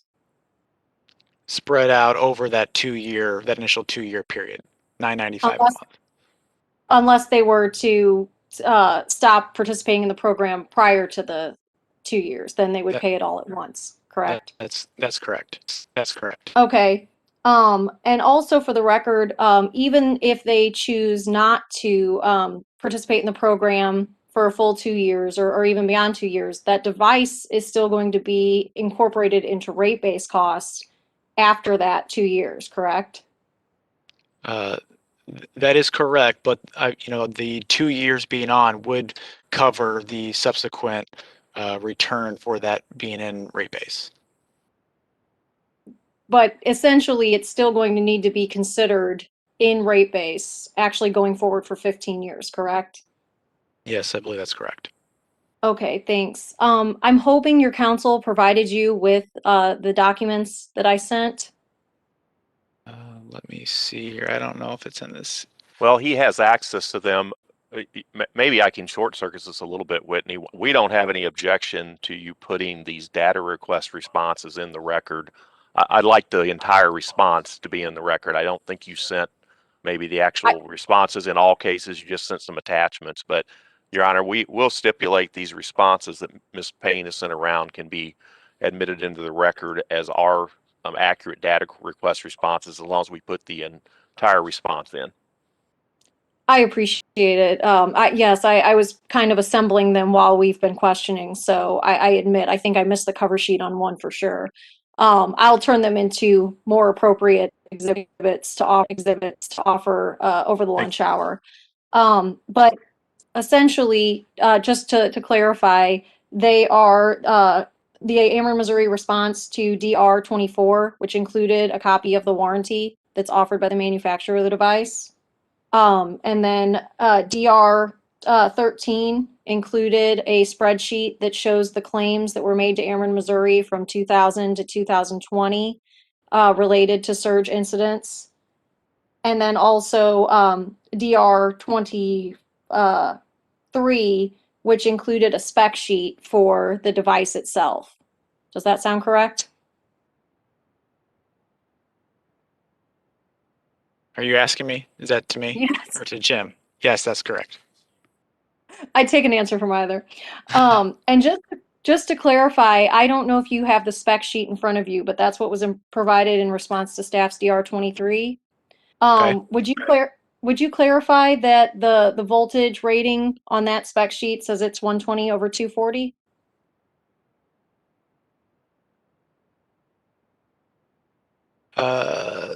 I've got it pulled up here. It says for single, yes, it's rated for single phase applications, 120, 240 volt.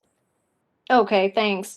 And then just one other question. We talked a lot about the 5 in 10,000 failure rating. Would you agree that that was equated to the possibility of a customer experiencing damage to their electric equipment? What can you?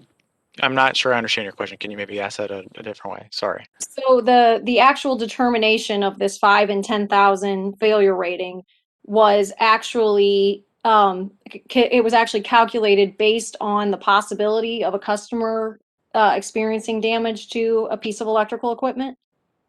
I don't know exactly how they determine what, instituted that, 5 out of 10,000 failure rate, but perhaps that could be why. Okay, thank you. I have no further questions. Thank you, Judge. Ms. Payne, thank you. Mr. Williams.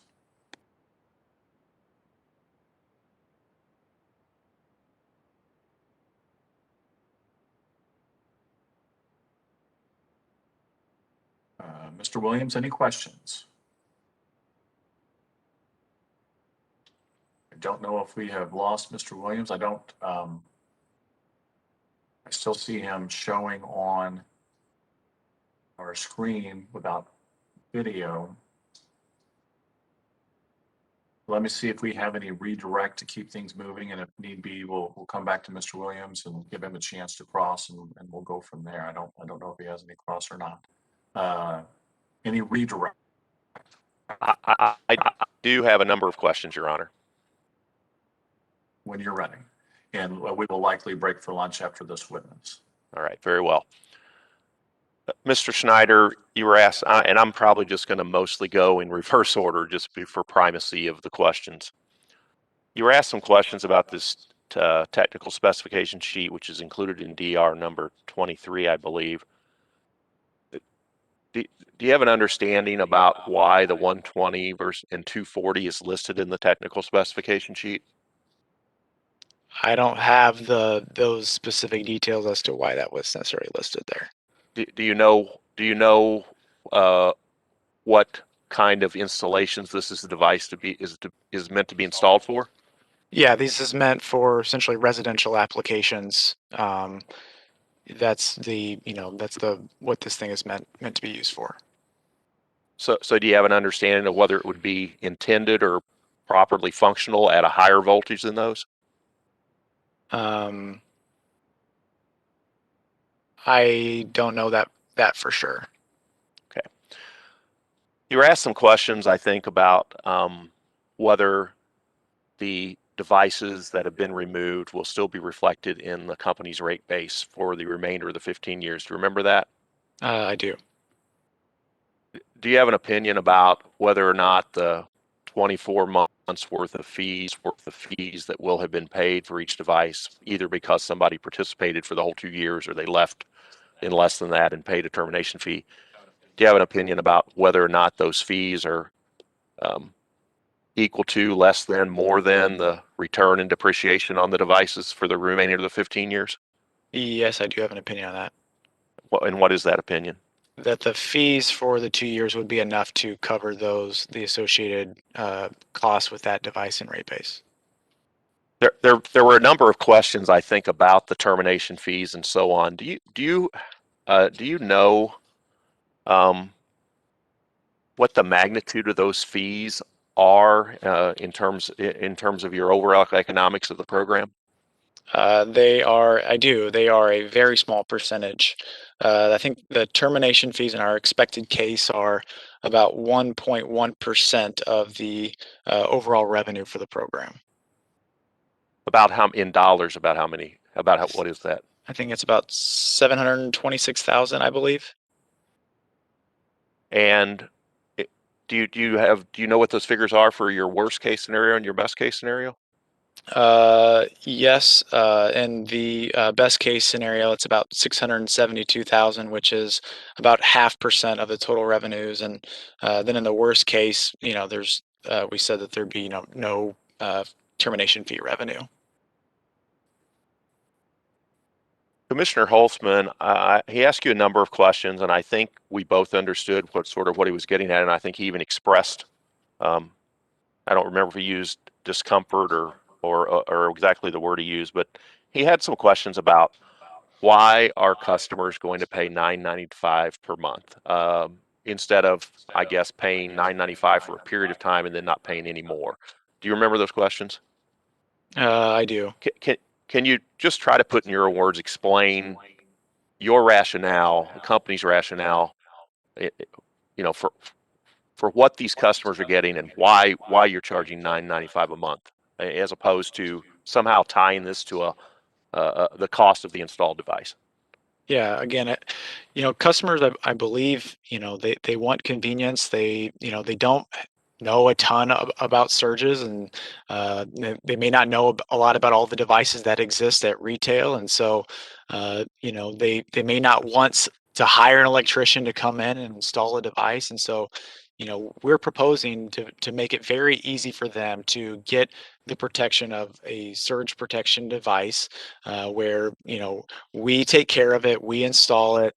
If it fails, we're going to remove it. We don't have to come in your home to install it. There's the service component of this program. I believe is what customers want. And if you look at the other utility programs that exist, we know that customers are enrolling in these other programs, and they find this type of service valuable. How does Ameren Missouri's program compare to the other programs in terms of paying an ongoing, whatever it is, $9.95 fee? And I think that's actually similar to the other programs, as opposed to somehow tying it to the installed cost of the device. Our program is very comparable to the other programs. They all have a recurring monthly fee. They're all installing a surge protection device on the meter. In fact, most of these other programs are using this exact same device by the same manufacturer. So our program matches up very closely with these other programs. Speaking of that, I think you were asked some questions about whether you have a contract, and you said you didn't. Is that right? That's correct. Is there some question about whether this is going to be the manufacturer, or has that been settled? This Kinnick is going to be our manufacturer for the device. And you know the price too. Yeah, and the price is like I mentioned, through the RFP process, the pricing is held up until is held through the hearing negotiations. They're aware that we're going through this process, and they've given us our price, and they've agreed to hold it. There were a number of questions, I think, by different examiners about lightning, and could you just confusion about the relationship of lightning and the coverage by the device, the warranty. Can you just please try to explain as clearly as you can how the program works in terms of surges caused by lightning? Sure, and I apologize if I didn't make this clear earlier. You know, this is a new thing for me. I was probably a little bit nervous, but if a lightning strike causes a surge that would come in through the service meter, the device is going to protect it. And if it doesn't, if the device fails, that type of surge would would fall underneath the warranty and would be protected by the warranty. If a lightning strike directly strikes the home or comes in through a data line, that is something that would not be protected by the device and therefore would not be covered underneath the warranty. But and I know that this came up in the data request, but the device does provide protect against surges that are initiated by lightning, and the subsequent warranty offers coverage for those. As long as the surge comes through the meter, right? That's correct. And just so the record's clear, and Judge Pridgeon, you had a number of questions about this. You have testimony in your pre-filed testimony. I guess it would be Exhibit 4 that addresses a clarification to the tariff language that you agree probably needs to be made. Is that right? Yes, that's correct.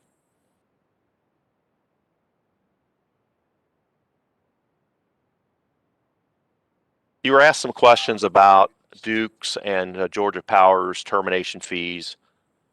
Why does our program have a different termination fee than Duke and Georgia Power have? What was your rationale?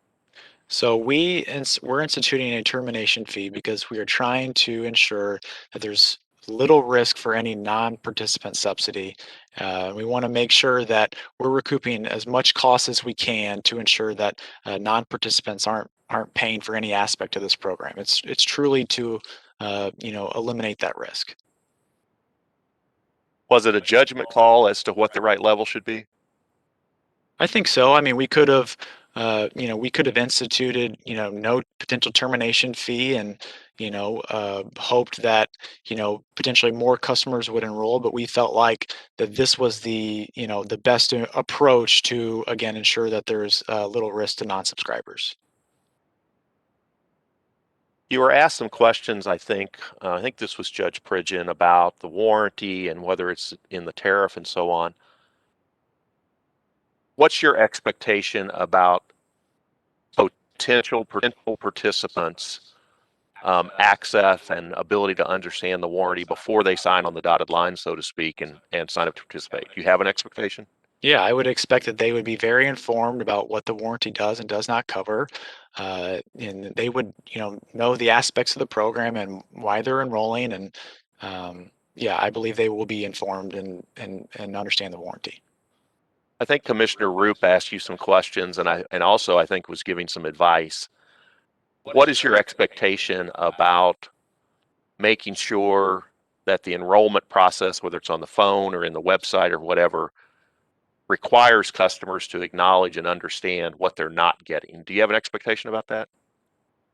Yeah, I think he made that clear too, that we need to make sure that they understand what it can and cannot do and what type of coverage they are not getting.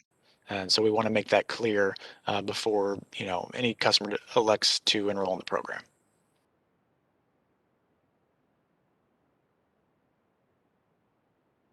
I think Commissioner Holzman asked you some questions about the. He used a figure of $2.37 a month, and I think he might have been comparing that to, I don't know, maybe perhaps a different price point. Do you recall that question? I don't have excellent notes on that, to be honest, but you recall a question about $2.37? I don't remember explicitly what he was referring to. That's all right.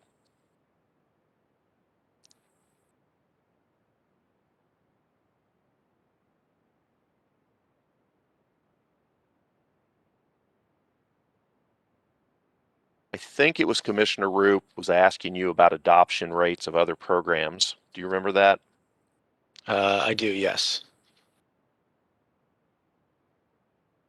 Do you know what the adoption levels are for these other peer programs upon which you modeled the Ameren Missouri program? Yes, so the Florida Power and Light and Duke programs have approximately an 8% adoption rate of their customer base, which matches up with our best case scenario. So again, we took a conservative approach with our expected case being after 5 years, we would have a 5% adoption rate. And in the Georgia Power program, they have approximately a 2% adoption rate after having just had the program for 2 to 3 years. And how does that compare to your assumed adoption rates? So our expected case, we're projecting a 5% adoption rate after 5 years, which again we believe is very attainable considering the adoption rates of the other programs. And I would note that our worst case scenario is worse than the adoption rates of all the other programs. And even in our worst case scenario that we've put forth in our work papers, it still proves to be beneficial to all customers in lowering rates. What is your, if that worst case came to pass, that only a 2% adoption rate after 5 years, what is the levelized cost of the program over the modeling period, even in that scenario? Let me see here. The levelized cost per month looks like it's about $7.23 in that worst case scenario. So in round figures, $1.75 less than the program charge. Yes, that's right. Over what period of time did you look at the figures to come up with that 723, and I think a $3 was mentioned for the expected case? What period of time did you use? That's over the 20 years that we modeled in the program. Objection, Judge. I think we've wandered outside of what questions were actually asked. Mr. Lowry? Oh, Your Honor, I think that the witness was asked questions about the levelized cost by Commissioner Holzman. He was asked questions about the various adoption rates. So I think both of those questions get into the areas that I've been questioning Mr. Schneider about. I think the witness has answered the questions within the scope of what Commissioner Holzman was asking him about. I think we've gone on into him giving an entirely new piece of testimony. I mean, I don't have any further questions about the topic, Your Honor. I was about ready to move on anyway. So, all right, I'll overrule.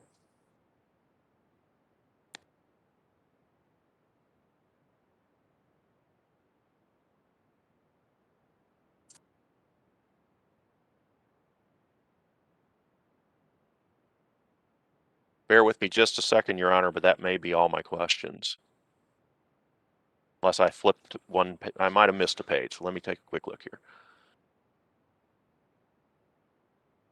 Nope, Your Honor, those are all the questions I have. Thank you very much. All right, thank you. I will have just a few more, and I'll see also if we have any other bench questions, recross and redirect based on my questions. Are there any further bench questions for Mr. Schneider? Okay, hearing none. Mr. Schneider, would the device give some sort of signal if it fails? So the device has an LED light on it. So if the device is not working, then that light would go off. So, and that light is visible from outside the meter. So the customer could go out and look and see, oh, the light's not on, the device is not working. I need to get this fixed. Okay, thank you. Would either Ameren, Missouri or someone else inspect those devices periodically? So we intend to do a sampling of the devices to ensure that, that the lights are on and that the devices are working properly. Okay. I think that is all that I have. Any recross based on those questions, Ms. Payne? Judge? Mr. Williams, I'm sorry, I forgot. Mr. Williams, yes. I was unable to, I guess, be heard earlier whenever you asked me for cross. I do have a couple of questions, I think, or at least one brief topic. Sure, whenever you're ready. Mr. Schneider, do you recall when Commissioner Holzman was asking you about the pricing on the proposed pricing and how you arrived at it for the surge protection program? Yes, I do. And you responded that it was benchmarked against programs that are offered as non-regulated offerings in other states, correct? Yes, that's correct. Does Ameren, Missouri offer any utility services currently that are priced by benchmarking? I don't know that. I don't know that specific answer. No further questions.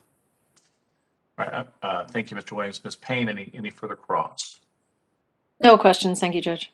Thank you. Redirect, Mr. Lowry. I don't have any further questions, Your Honor. Thank you. Very good. Well, this looks to be a convenient time to break for lunch. I show 12:17 on my computer. I would, unless bench or council has any issue with it, I would propose that we would resume the hearing at 1:30. Is that an issue for anyone? Not for us, Your Honor. Thank you. Thank you. I know, because I know some people need to work over the lunch hour, so I want to give a little extra time. So unless there's anything further, going once, going twice. Very good. We will stand in recess until 1:30. Thank you very much. We're off the record.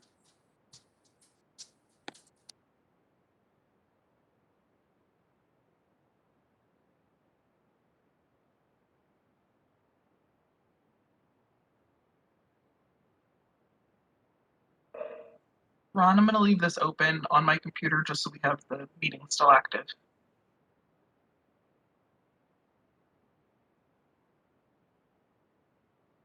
Jackie, thank you. I'm going to leave my step away. Thank you so much.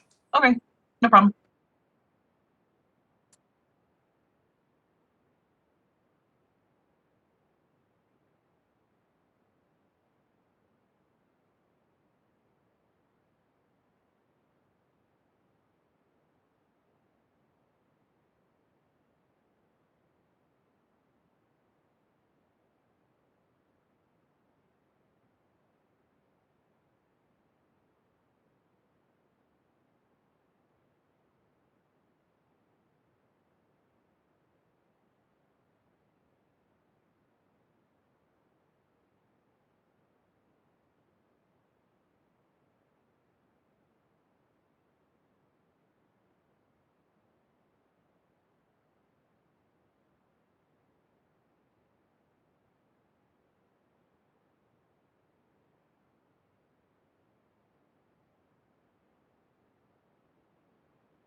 Ron, can you hear me now?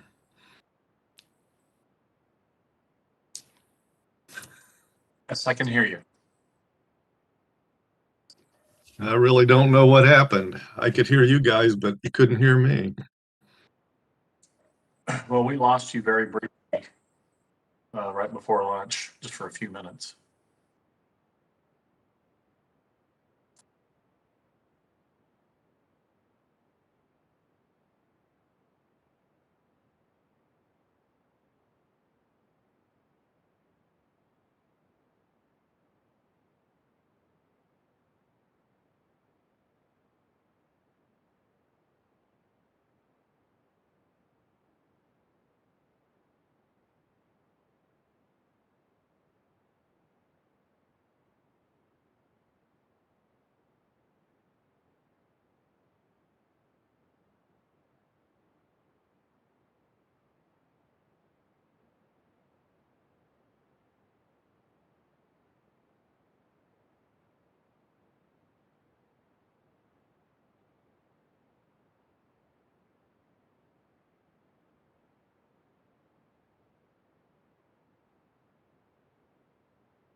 Okay, I'm showing that it's 1:30. I'm just going to give people another 2 or 3 minutes.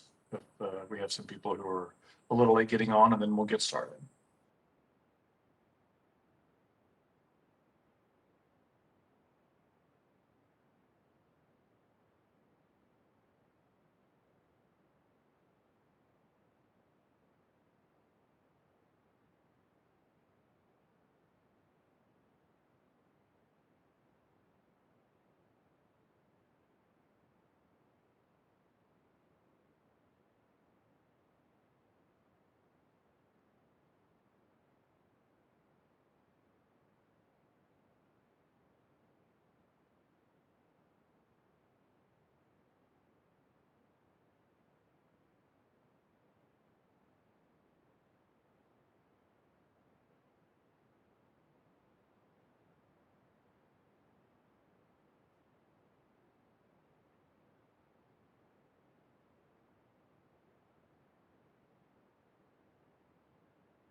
All right, I've given a couple more minutes.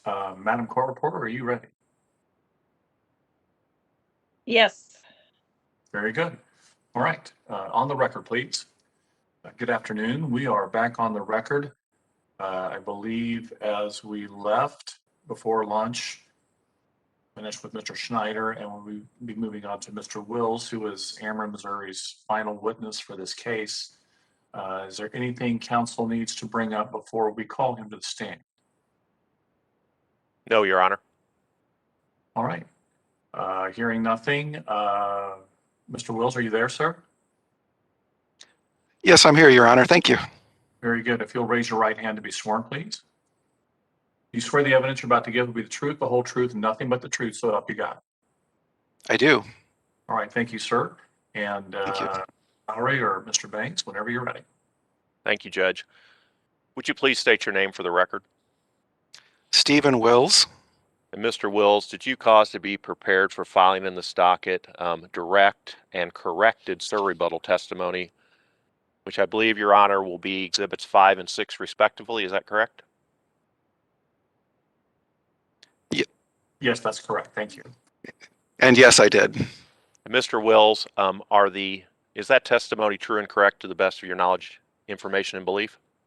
Yes, it is. If I were to pose the questions in both Exhibits 5 and 6 to you today, would your answers be the same? Yes. With that, Your Honor, I would move the admission of Exhibits 5 and 6 into evidence, and I'll tender Mr. Wills for cross-examination. Mr. Lowry, thank you. Exhibits 5 and 6 have been offered. Any objections? All right, hearing none, Exhibits 5 and 6 are admitted. Ms. Payne, any cross? No questions, thank you. All right, thank you. Mr. Williams, any cross? Thank you. Mr. Wills, good afternoon. Good afternoon. Does Ameren, Missouri currently offer any utility services at anything other than cost-based rates? Well, let me think about that for a minute. Certainly, all of our services are, in every rate case, there's a class cost of service model done that, allocates costs for, to different customer classes. And it is typical that the final rates don't precisely follow that. I think we generally believe that they roughly approximate cost overall. I'm trying to think of any other circumstances.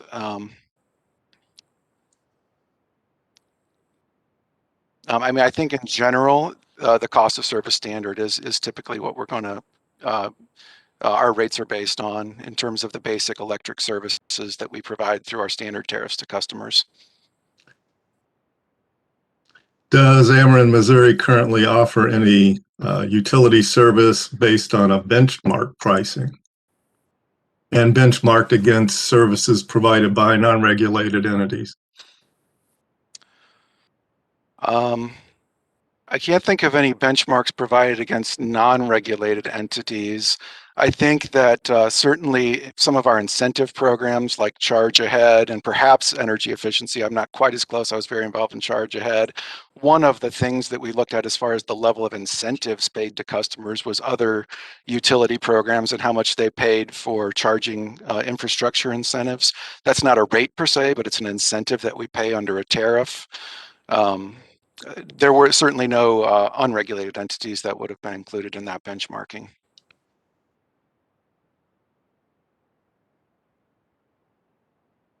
No further questions at this time. Thank you. Mr. Williams, thank you.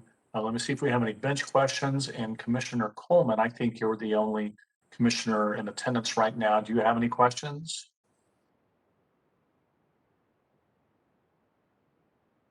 I don't hear anything from Commissioner Coleman. I think you might be on mute. Do you, Commissioner Coleman, any questions?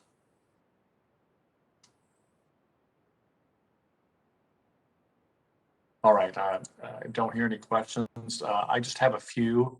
Mr. Wills, given what recently happened in Texas, what would happen if there was a similar event that caused a significant amount of surges that damaged a significant number of appliances? I'm definitely familiar with some of the events in Texas. I'm not aware of it having caused significant number of surges. I mean, I think if there was some sort of natural disaster event or weather occurrence event that caused a large number of surges, I mean, I think without the program, those would have the potential to impact our customers, equipment. And we may experience some claims and some expense as a result of that, depending on what the nature of the surges was and all of that. But the program would certainly have a mitigating impact on those customers who had enrolled in the program, I think. But again, I'm not familiar with surges being one of the major problems that happened in Texas. But I think were that the case, that's probably what would happen. What happens if the replacement cost of these appliances exceeds the revenue? So the replacement costs are covered by, as I understand it, and Mr. Schneider was, obviously the one worked most closely with the vendor, but the replacement costs are covered by the vendor of the surge protection device. So really, it's just subject to the coverage limitations. Customers would get paid all the way up to the coverage limitation, but anything that exceeds the coverage limitation, I think, would be the responsibility of the customer. Either in the upcoming rate case or in a future rate case, will the company seek to include the surge protection equipment in rate base? Yes, I think our intention is to include the surge protection equipment in rate base.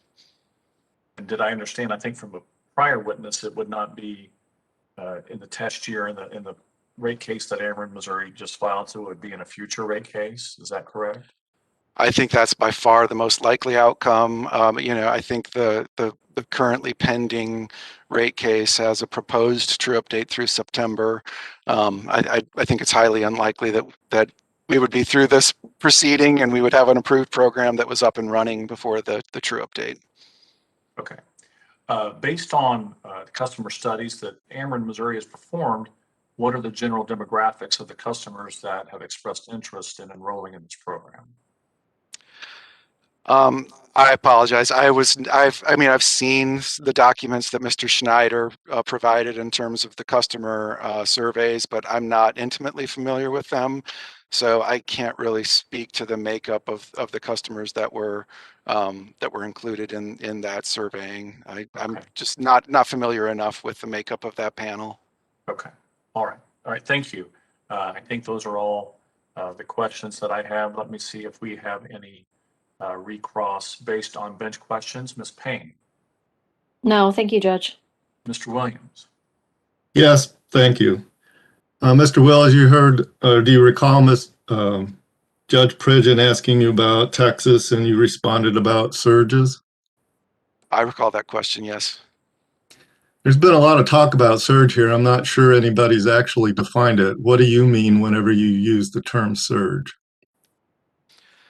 And I'm not an engineer, Mr. Williams, so I think it would be just my kind of layperson's understanding in terms of the engineering of the system is that an over voltage or an over current beyond the normal levels that we would be providing that pass through the meter that are above the levels that residential equipment is typically designed to handle. But that's not based on an engineering background. That's my understanding of it. Thank you. Thanks. Thank you. Any redirect? Very little, Your Honor. Mr. Wills, Judge Pridgeon asked you, and I wasn't sure if your answer was clear. He asked you about what happens if the replacement costs, I guess he meant replacement costs of refrigerators or HVAC or whatever replacement costs that the warranty would cover. What happened if those costs were more than I think he meant program revenues. Do you remember that question? Yes, I remember the question. Do the replacement costs paid under the warranty have anything to do with the program costs incurred by Ameren, Missouri? No, those costs, the point I was trying to make is that those costs are borne by the manufacturer of the device. And so they don't impact the company's expenses and therefore any, test year expenses that could get reflected in customer rates. Judge, I don't have any more redirect questions. I did want to bring up a procedural. Commissioner Sylvie asked me a specific question about what does the 2.8 million translate into in terms of rates, and I specifically told him that Mr. Wills could answer that question.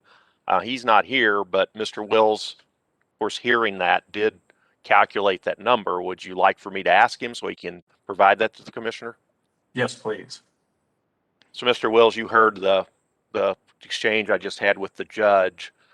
Can you please explain or answer the question the commissioner had, and that is the 2.8 million in that 3-year case, if we didn't have any participants, what does that translate into in terms of rate impact?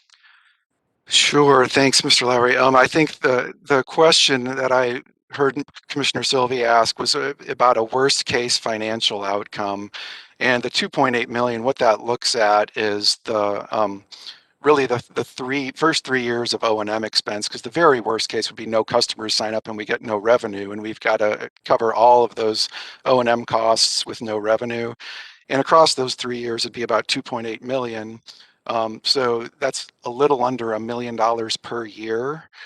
And $1 million per year, I mean, just going through some very basic math, you know, the company's revenue requirement for retail rates proposed in the current case is about $2.8 billion. So $1 million in a year would be about 0.03% of the revenue requirement. So just thinking about, you know, our typical residential customer's bill is roughly $100 a month on average. So 0.3% of a $100 bill would be about 3 cents a month. And again, you know, those costs may be incurred over the 3 years that we've asked the commission to allow the program to run before we evaluate the program. You know, it would totally depend how much of that actually went into a customer's bill would depend on how much those fell into a test year of a rate case.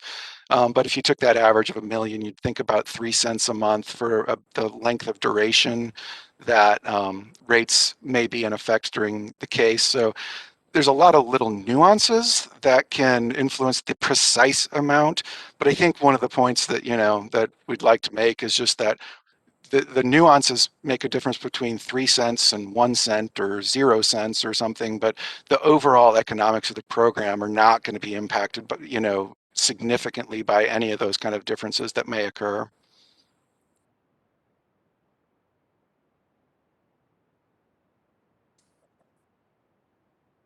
Okay, I think you might have been on mute, Mr. Lowry. Any further questions? I think you're on mute. I'm taking that. No questions. So. He's sorry. I keep getting it backwards. Those are all the questions I have. The technology is defeating me. Thank you. I understand. I've been there.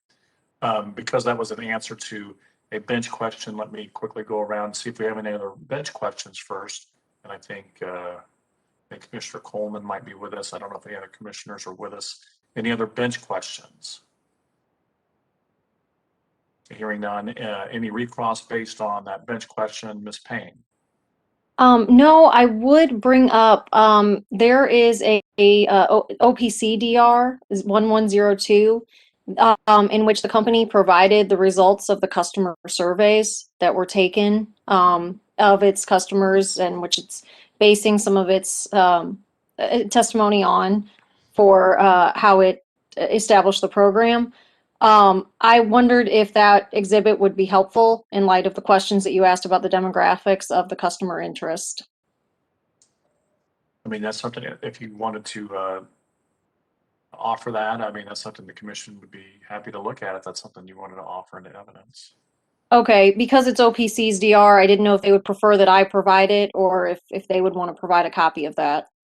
I have no preference. I'll let you and Mr. Williams figure that out. Either way is fine. Okay. Your Honor, I don't know if I have an objection or not, but of course, they both had an opportunity to ask questions of the person who, of course, answered that data request, and they didn't ask questions about it. So I'm not sure that I think I might have an objection to just dumping the survey into the record. I don't think it was specifically asked for by Commissioner. Okay, well, okay, if and when the objection is launched and the exhibit is offered, I'll deal with it. So any more questions of this witness, Ms. Payne? I guess I would ask, was Ameren, Missouri asked a DR by OPC regarding the customer surveys that were taken and that it used on which to base its proposal for this program? Your Honor, I'm going to object. That's beyond the scope of any bench questions given to this witness. He was specifically asked about the demographics of the customer interest in this program. The customer demographics of the interest in the program would be contained in surveys that were taken of Ameren, Missouri customers, would they not? I mean, I'll overrule the objection.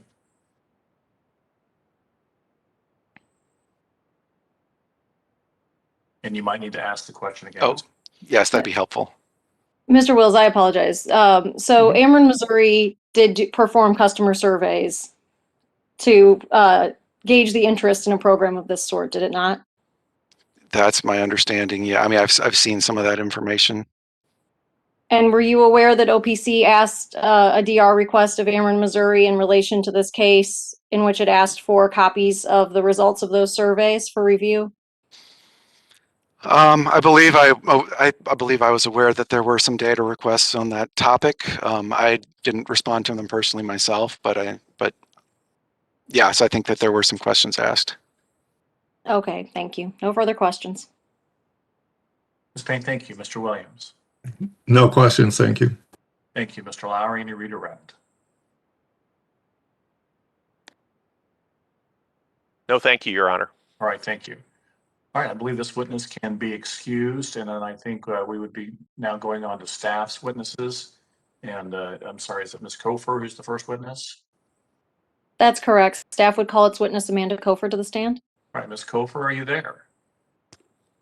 Yes, I am. All right, thank you. If you'll please raise your right hand to be sworn.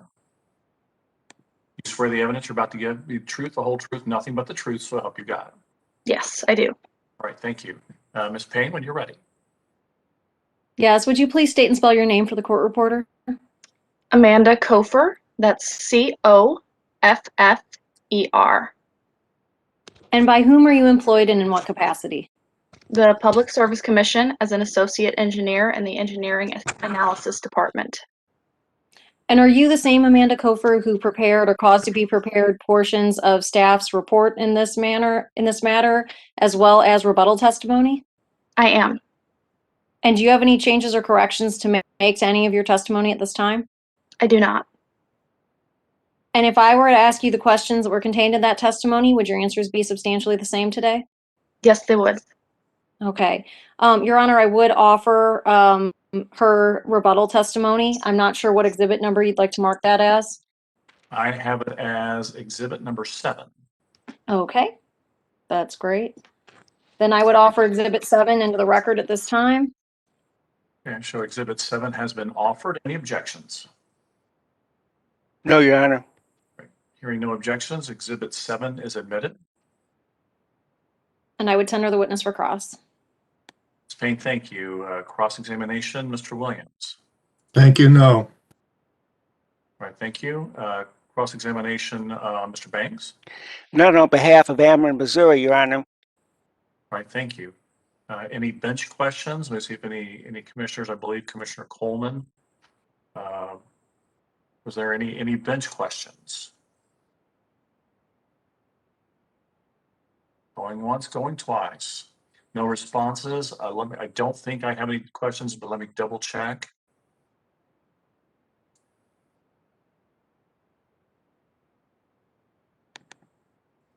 I do not see any questions. So Ms. Kofer, thank you. I believe you can step down. Thank you. Thank you. I believe Mr. Baxton would be the next staff witness. That's correct. Staff would call Alan Bax to the stand, and he is appearing only by phone, just as a reminder. I do recall that. Thank you for reminding me. Mr. Bax, can you hear me, sir?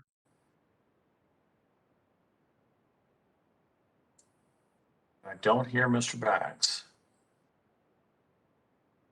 Mr. Bax, can you hear me,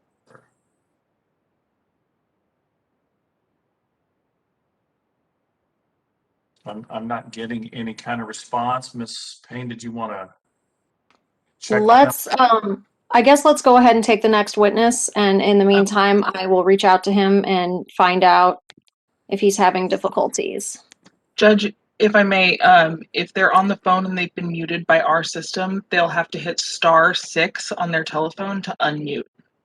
Yeah, I have not muted anyone. I don't know if anyone else has. I don't see him appearing, although he could be on a phone call under under something that's. This is Alan. This is Staff Witness Alan Bax. Go ahead and take the next witness. Mr. Bax, thank you. I can hear you now. Find out. Could, Alan, if you can mute the hearing in the background, we can hear it coming through. Yeah, sorry about that. That's okay. All right, Mr. Bax, can you hear me, sir? Yes, Judge. All right, thank you. If you'll raise your right hand to be sworn, please. You swear the evidence you're about to give will be the truth, the whole truth, nothing but the truth, so help you God. Yes, sir. All right, very good, Mr. Bax. Ms. Payne, when you're ready, ma'am. Thank you. Would you please state and spell your name for the court reporter? Yes, Alan J. Bax. Last name's B-A-X. And by whom are you employed and in what capacity? I'm employed by the Missouri Public Service Commission as an associate engineer in the Industrial Analysis Department. I apologize. And are you the same Alan Bax who prepared or caused to be prepared portions of staff's report in this matter, as well as rebuttal testimony? Yes, I am. And do you have any changes or corrections to make to your testimony today? No. And is the testimony true and correct to the best of your knowledge and belief? Yes, it is. And if I were to ask you the questions in your testimony again today, would your answers be substantially the same? Yes, they would. Your Honor, I would offer the rebuttal testimony of Mr. Bax into the record. I have that marked as Exhibit 8. Exhibit 8 has been offered. Any objections? All right, hearing none, Exhibit 8 is admitted. And I will tender this witness for cross as well. Ms. Payne, thank you. Cross-examination, Mr. Williams. Thank you, Judge. Just a few questions. Mr. Bax, you're an engineer, are you not? Yes, I am. How do you define surge as it's been used in these proceedings and by you? A surge is a transient wave that is a voltage current power in excess of rate, in excess of nominal rating. And you're familiar with the collar that Ameren, Missouri is spoken of in connection with its surge protection program? Yes. If a device such as that collar does it matter where that device is placed? And when I say device, I'm referring to a device like that collar, whether it is on the customer side or the utility side of the meter in terms of the protection it'll provide the customer? The collar device is a type 1 device, which is installed in the meter base. And if you want to install a type 2 device that's typically installed in the panel, in a service panel in the home, then that's typically going to have additional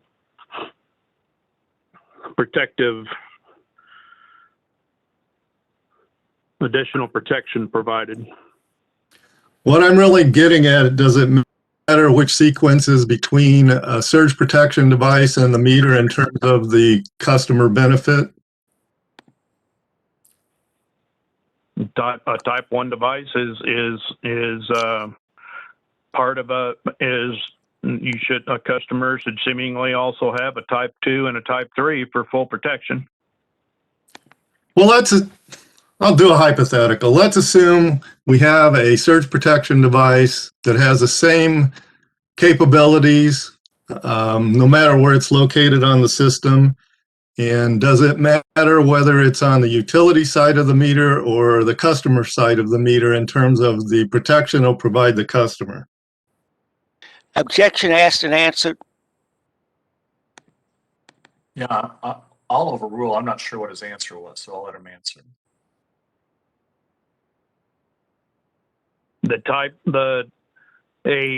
type 1 device, the rating, the protection available to a type 1 device may not be the same as what can be installed on the customer service panel at the type 2 device.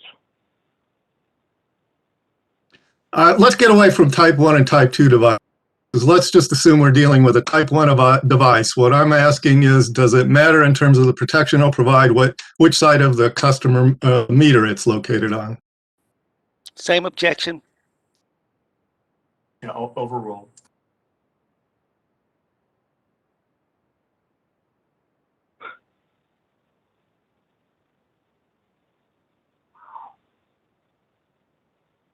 I'm sorry, what was the question again?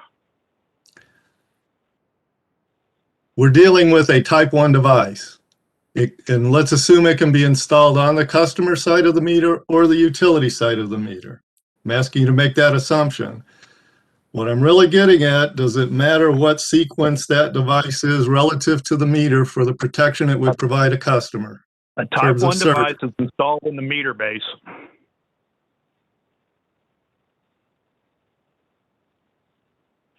Are you saying you can't answer the question? A type 1 device is installed in the meter base. Let's assume we have a surge protection device. Ignore what type it is. It has the characteristics of a type 1, but it can be installed in the meter base on the utility side, or it can be installed past the meter base on the customer side. A type 1 device is not going to be installed on the customer side of the meter. I'm asking you to assume it can be, or one that has the same parameters of surge protection.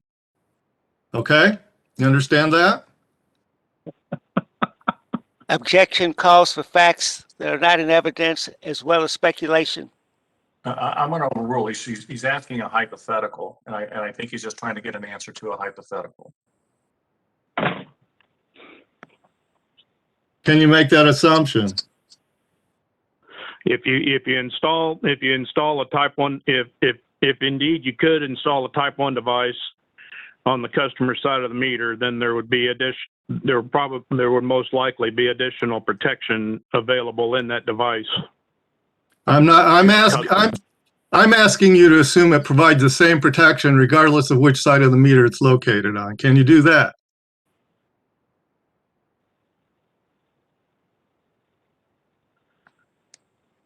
It would if a type 2 device is going to include the protection level of a type 1 device. Judge, I give up. No more questions of this witness. All right. Thank you, Mr. Williams. Let me see if we have any bench questions. Commissioner Coleman, do you have any questions? I don't hear any. I think I have just a few questions.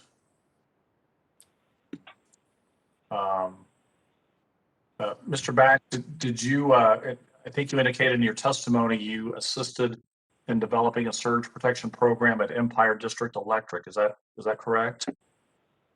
Yes. When did you work on that program? In the late 1990s. And did Empire eventually implement that program? Yes. Is that program regulated by the commission? No. Do you recall if that non-regulated surge protection program includes a collar attachment to the meter? It could include type 1, 2, and 3 devices. Is Empire type 1? It does include a type 1 device, such as the collar device in the current case. Okay. Is Empire compensated by its non-regulated affiliate that operates the surge protection program? Not that I'm aware. Okay. Who installs the collar or the attachment? Is it an Empire employee or a third party?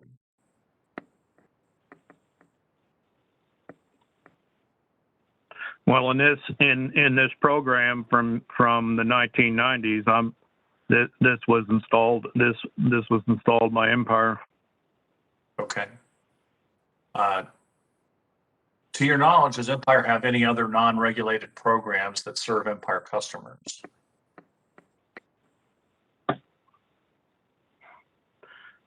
I'm not sure. They have a surge protection. They have a surge protection program currently, is my understanding. Okay. They've had some on and off over the years. Would you expect that any costs between Empire and its non-regulated affiliates would be reported to the commission under the affiliate transactions rule? No. And why is that?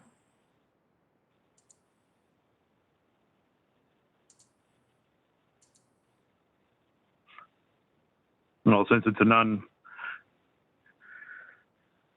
unregulated program, the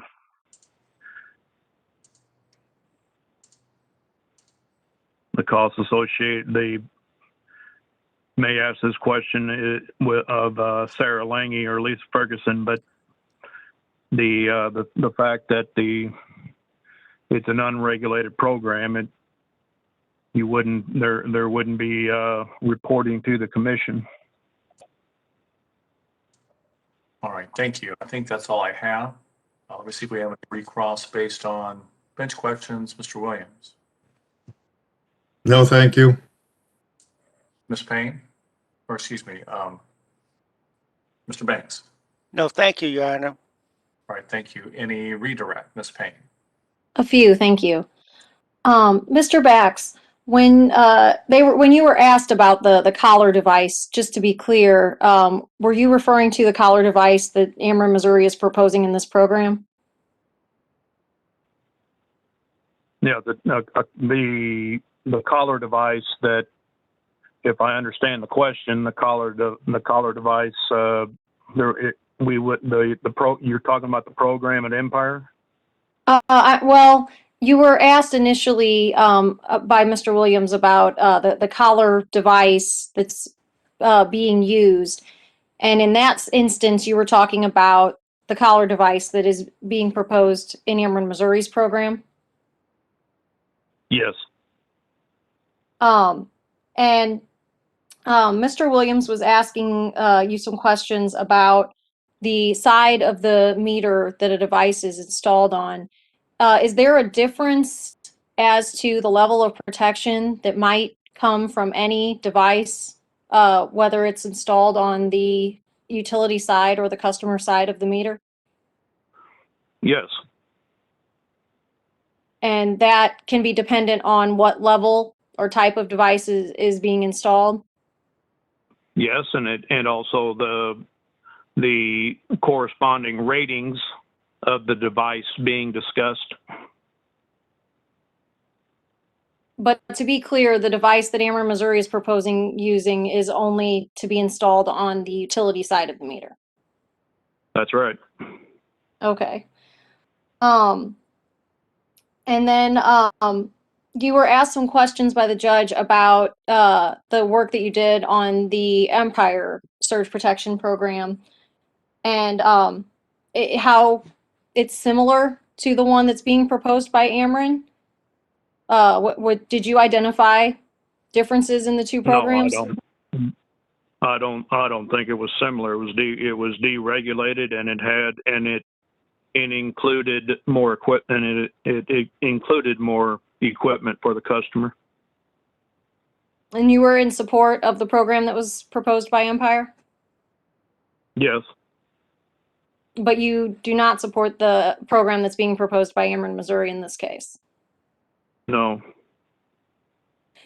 Mr. Bax, do you work with the affiliate transaction rules regularly in your line of work with the commission? I do not. Do you have any reason to believe that Empire Liberty is not currently following any of the affiliate transaction rules? Objection calls for speculation, irrelevant and immaterial. I'll overrule. I'll let the witness answer if he knows, and if he doesn't know, he can say so.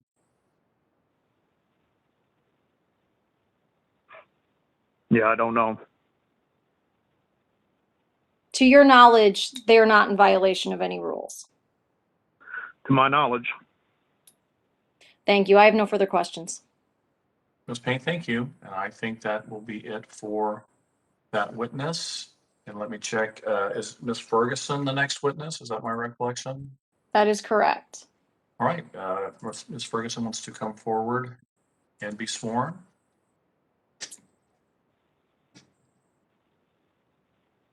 All right, Ms. Ferguson, can you hear me? I can. Can you hear me? I can, thank you. Could you raise your right hand to be sworn, please? You swear the evidence you're about to give will be the truth, the whole truth, and nothing but the truth, so help you God. Yes. All right, thank you. Ms. Payne, when you're ready. Ms. Ferguson, would you please state and spell your name for the court reporter? My name is Lisa Ferguson. Last name spelled Ferguson. And by whom are you employed and in what capacity? I'm employed by the Missouri Public Service Commission. I am a utility regulatory supervisor in the auditing department of the Financial and Business Analysis Division.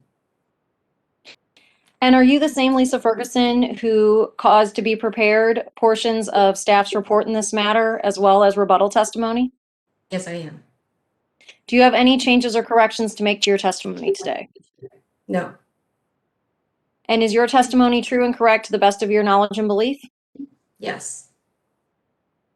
And if I were to ask you the questions contained in your testimony today, would your answers be substantially the same? Yes. I would offer Ms. Ferguson's rebuttal testimony into the record at this time. All right, thank you. I've got that labeled as exhibit number 9. Exhibit number 9 has been offered. Any objection? Hearing no objections, exhibit 9 is submitted.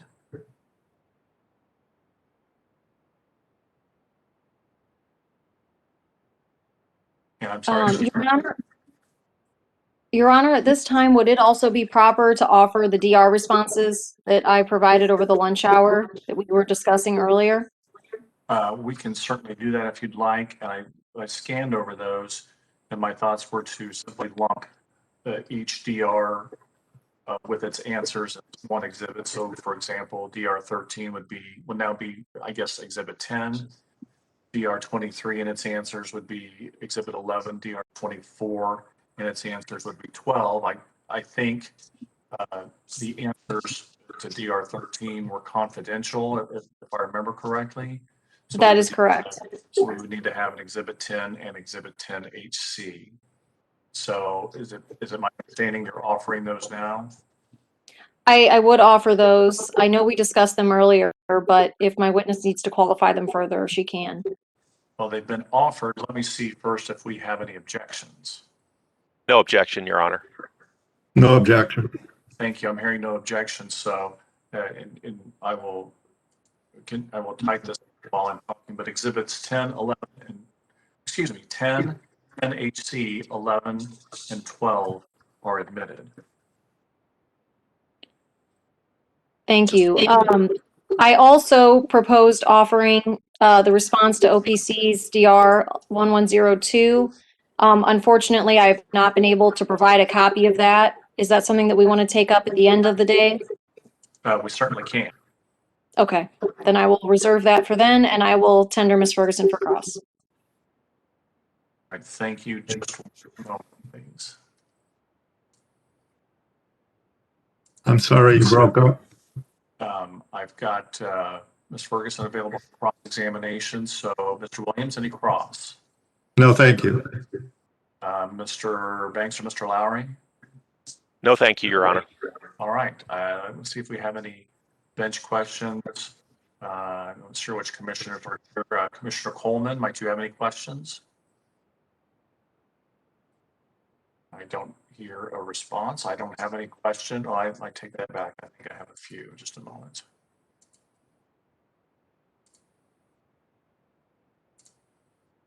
Judge, I might bring up, there's a slight echo. I think someone needs to mute.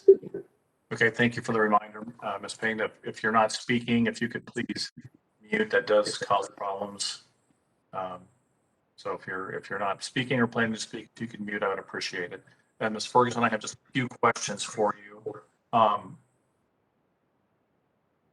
would staff be able to submit Ameren's response to staff DR number 6 as an exhibit? It's a memo that mentions the significance of recording termination fees in account 451. I apologize. The question again? Yeah, sure. Would staff be willing to submit Ameren's response to staff DR 6 as an exhibit? I guess I would have to see DR 6 again. Again, it's a memo and I don't have it. It's a memo that mentions the significance of recording termination fees in account 451, and Ms. Payne might, excuse me, might need to speak to that as well. Let me see what it says. Yeah, if you don't know now, I mean, we can come back to it later. Well, I can tell you that, you know, in my testimony, I have stated that I don't necessarily, if this program would be regulated, I don't necessarily have a problem with booking in 451. However, witness Lange has brought up a good position in that if you are talking about termination revenue, you could offset that revenue in rate base and treat the investment as SEAC. And that would be one way to lessen any kind of excess cost that in investment that might exceed revenues during the program's life.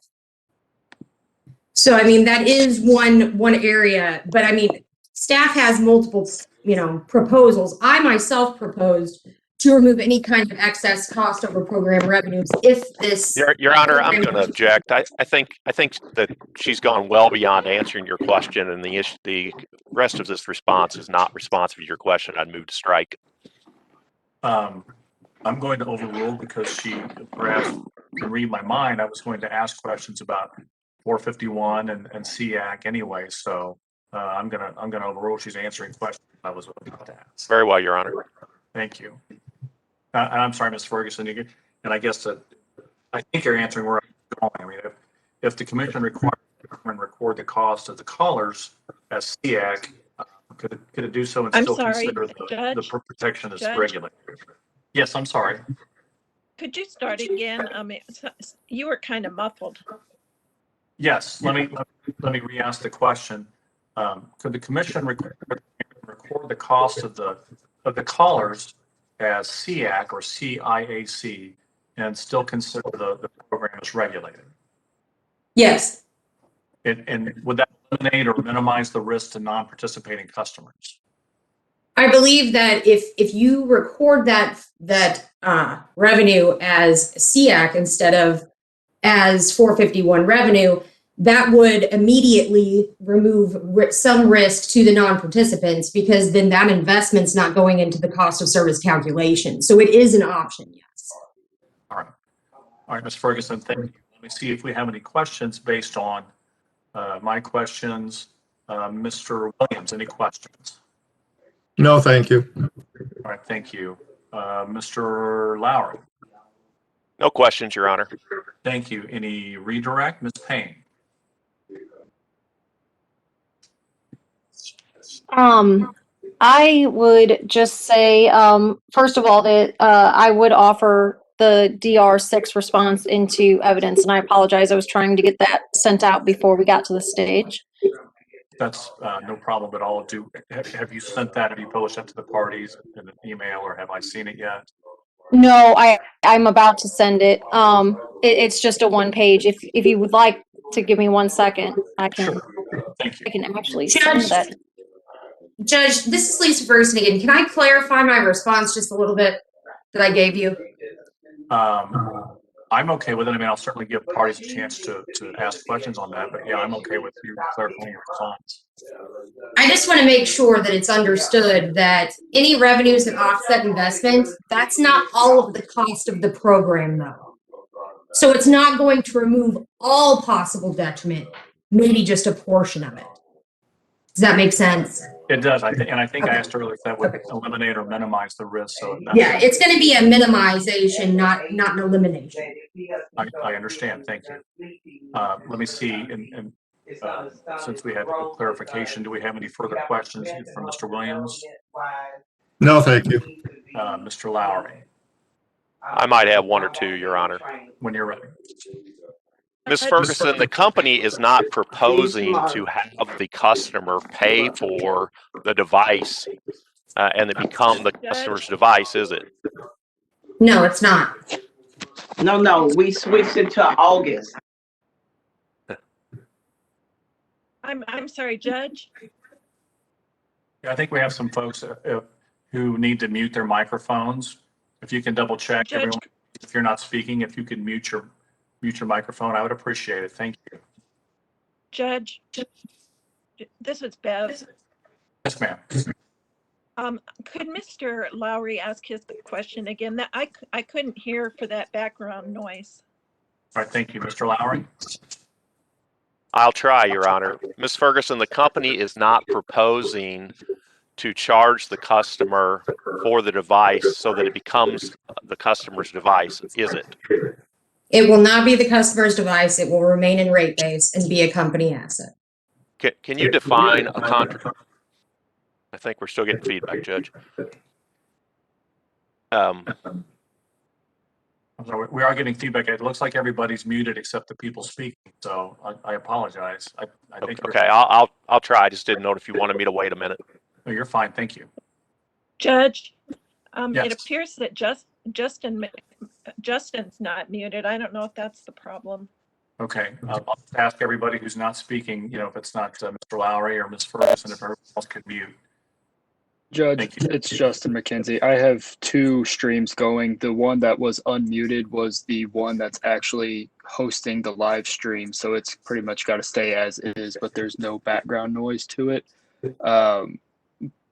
Other than that, my second stream is muted, which is the one I'm talking through. Okay, thank you so much. It sounds like we're getting the echo on Miss Ferguson's connection. So if you could just mute and then unmute whenever you respond.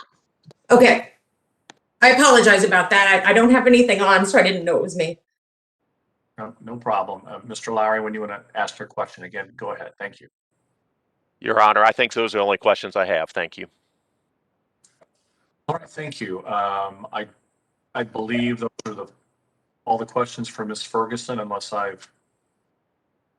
think we've been through the rounds a couple of times. If there are no further questions for Ms. Ferguson, thank you very much. And I believe is Ms. Lange the next witness for staff? She is, Your Honor. All right, Ms. Lange, can you hear me? Yes, Judge. All right, thank you. If you'll raise your right hand to be sworn, please. You swear the evidence you're about to give will be the truth, the whole truth, nothing but the truth, so help you God. Yes. All right, thank you. Ms. Payne, when you're ready. Would you please state and spell your name for the court reporter? Sarah Lange, S-A-R-A-H, Lange, L-A-N-G-E. And by whom are you employed and in what capacity?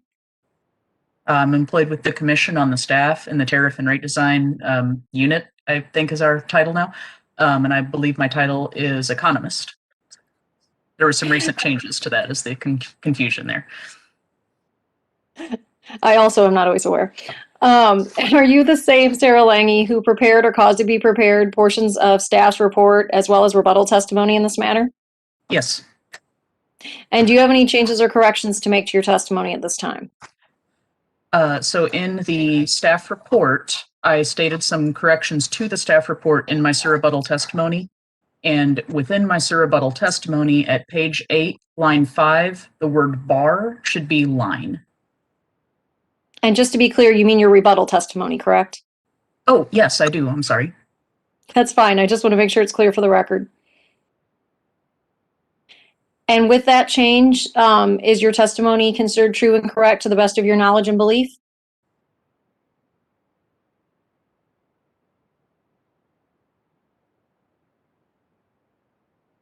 Ms. Lange? I said yes. Sorry, it broke up as you said it. And if I were to ask you the same questions that is in that testimony today, would your answers be substantially the same? They would. Then at this time, I would go ahead and I would offer Ms. Lange's rebuttal testimony as well as the staff report. I have Ms. Lange's rebuttal as Exhibit 13, I believe. Let me double check. I do. And then Ms. Payne, you'll have a staff report as Exhibit 14. Okay. Is that correct? That's correct by my numbering. Yeah, I've got Ms. Lange's rebuttal is 13 and staff report is 14. And Ms. Payne, you've offered both of those? I have. I would also, I would ahead. also go ahead and state that I did send around the response to DR6, which was requested by Ms. Lange. So I would offer that at this time as well. Okay, I see that email, and I will label that as Exhibit 15. Make sure I've got my scorecard correct, if you'll give me just a moment.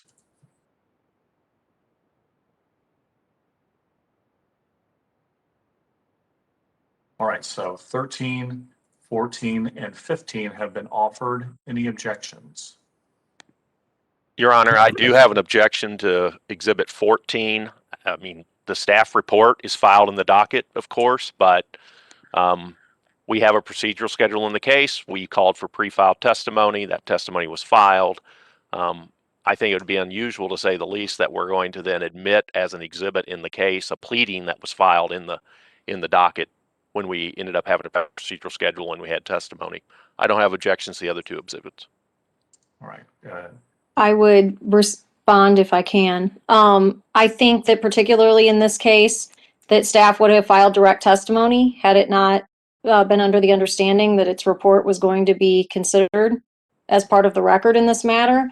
And the report itself is referred to in the subsequent testimony that was filed after its filing. So I think that with all due consideration, it would be appropriate for it to be considered as part of the record in this case. So either we can take official notice of it or it can be filed as an exhibit. Right. May I briefly respond, Your Honor? You may.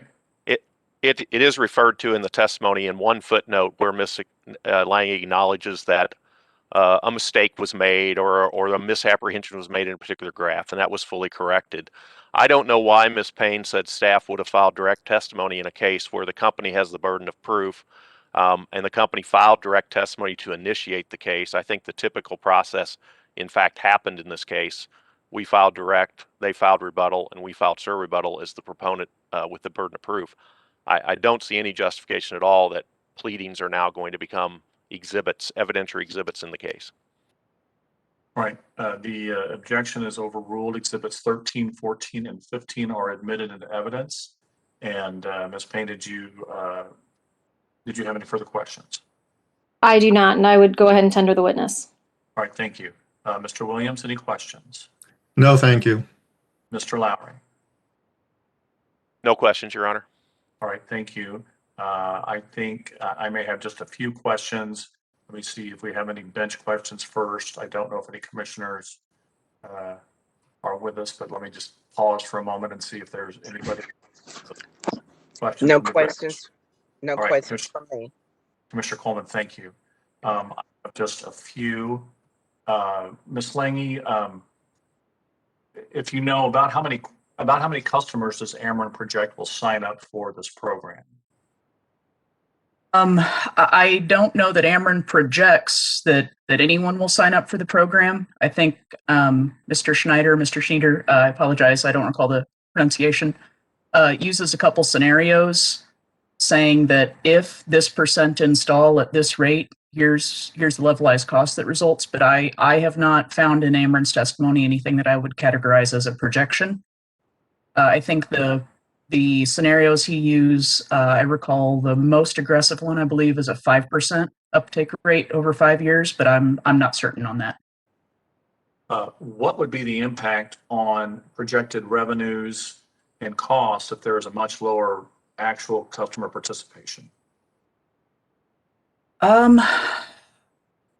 If there's lower overall participation, a lot of the costs would be avoided. So I don't know the details of their contract. I don't know how much expense Ameren would be on the hook for to the third-party vendor if no one or nearly no one signs up. But you know, if they are not actually out there installing collars, then obviously the cost of the program would be lower.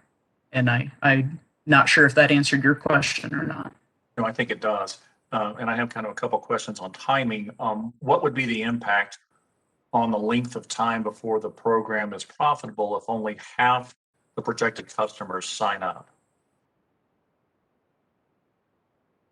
I think that the range that Mr. Schneider looks at, and using Mr. Will's analysis, again, neither of those, I wouldn't call them projections, but they're scenarios. It all depends on rate case timing. So if you're lowering that uptake, I think currently, and this is in my testimony just to make sure if I misstate a number here, I believe they say that it's like the middle of 2024 to the end of 2026 would be when that the detriment to customers reverses. That of course assumed that this went into this rate case, so I think that everything would shift with that. So then that would push out another rate case cycle. So if you want to use their projection of rate case timing, that would be 22 months after the end of 2026, I believe. And I apologize for the vagaries of that, but there's not really neat projections to go off of for that question. No, I appreciate it, and I think I'll have another equally frustrating question for you, Ms. Lange. What, the best of your knowledge, what would be the impact of twice as many customers signed up than are projected? You would have initially a much larger detriment, and then after regulatory lag takes effect, you would have presumably a larger offset. But it's all a question of rate case timing and regulatory lag. Okay. And I'm going to try to ask you the same question I asked Mr. Schneider. If a homeowner can arrange to buy and install a protector and pay a one-time installation fee and get a discount on their home insurance, why would they choose to enroll in Ameren's program? I think that's an excellent question. I think the survey results from, I believe it's the December research PDF, indicate that that's what customers preferred, was a one-time payment. And that's certainly what we suggest as an alternative design, with the potential for financing being available as an alternative design. If the commission determines it's lawful to proceed with this as a regulated service, we think that is a vast improvement that could be made to improve the quality of service for those customers choosing to participate while mitigating the risk placed on non-participants. All right, I think those are all the questions that I have, Ms. Lange. Thank you. Let me see if we have any questions based on my questions. Mr. Williams, any recalls? No, thank you. Thank you.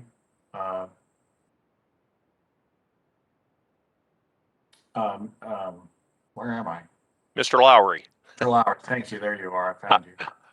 I do not have any questions, Your Honor. Thank you. Thank you. I apologize. Any redirect, Ms. Payne? A few, thank you. Ms. Lange, you were asked about the basically the outlook given different participation rates and that in the program. To be clear, the program is based on estimates and projections, correct? I would not characterize any of Ameren's work papers as projections. They're based on scenarios that say, if this happens and then this happens, here's what falls out of those assumptions. But I wouldn't say that any of them rise to even the level of projections. But yes, I think to answer your question, these results are based on scenarios that Ameren has looked at. I don't think they represent the universe of possible outcomes. You were also asked about the rate impact of the different levels of sign up and how that might affect the overall affordability of this case, or this program, I should say. Yes. I was just curious how that might affect the affordability. One of the really weird things with the modeling that has been done by Ameren is an assumption of an ongoing level of termination revenue to help offset that initial program cost. So that is an area that certainly as an analyst makes me wonder why those assumptions are in place. I see why those assumptions need to be considered in some scenarios.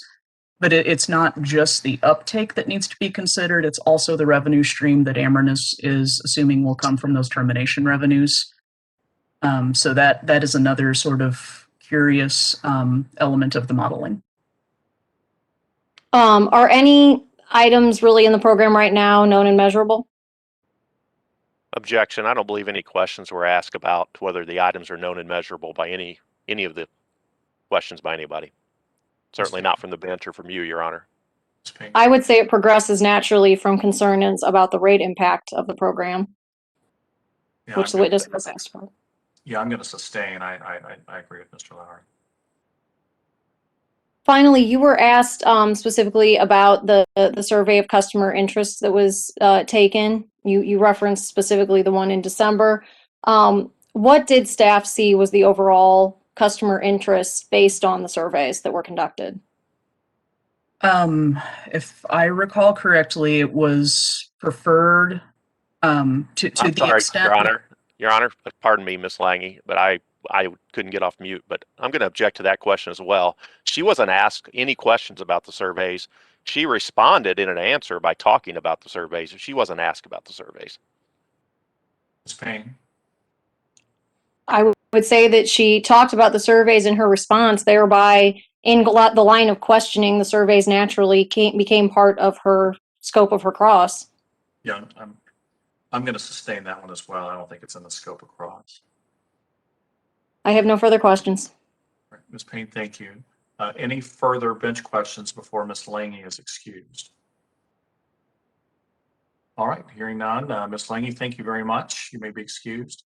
And I think that brings us to OPC's witness, Ms. Roth, and she would be the final witness. Is that correct? Yes. All right, Ms. Roth, are you there? I'm sorry, Mr. Lowry, did you have something? I'm sorry, Your Honor. Just give us just a second to switch counsel, and then we'll be ready to go. Yes, sir. Thank you. We'll give Ms. Roth just a minute too. Thank you.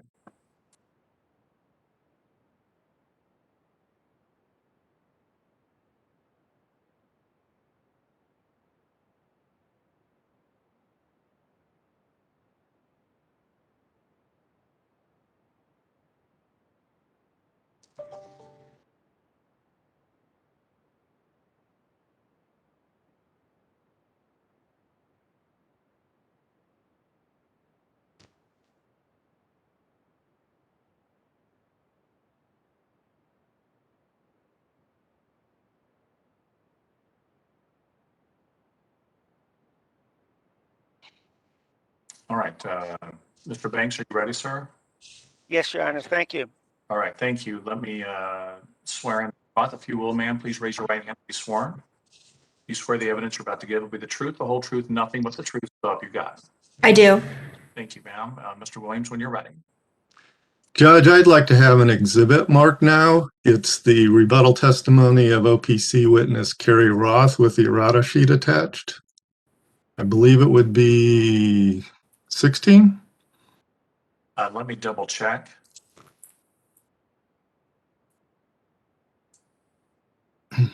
You are correct. I'm sorry. It's going to be Roth. Is it rebuttal? I'm sorry. Yes. Rebuttal and an errata sheet. Yes. All right. And I have that marked as Exhibit 16. Mr. Williams, were you offering that now? Not yet, but I will shortly. Thank you. When you're ready. What is your name? My name is Carrie Roth. Last And how name do you- is Roth. Oh, you anticipated me. Sorry. And by whom are you employed in what capacity? I'm employed by Missouri Office of the Public Counsel as a senior regulatory auditor. And did you prepare rebuttal testimony and to which you made an errata that has been marked as Exhibit 16 for purposes of this hearing? I did. And is that your testimony here today, or would you have changes to it? That is my testimony today with the errata sheet. Judge, I offer Exhibit 16. No objection, Your Honor.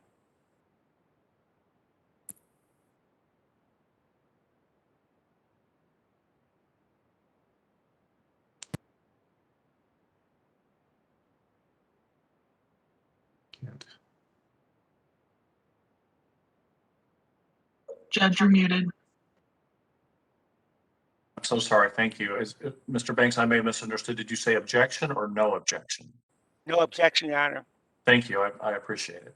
Exhibit 16 is admitted. Mr. Williams? I tender the witness for examination by others. Thank you. Ms. Payne, any questions? Good morning, or good afternoon, Ms. Roth. Not even sure what time of the day it is. Good afternoon. To be clear, did you ask DR 1102 of Ameren, Missouri in relation to this case? I did. And do you recall what that, I'm sorry, Your Honor.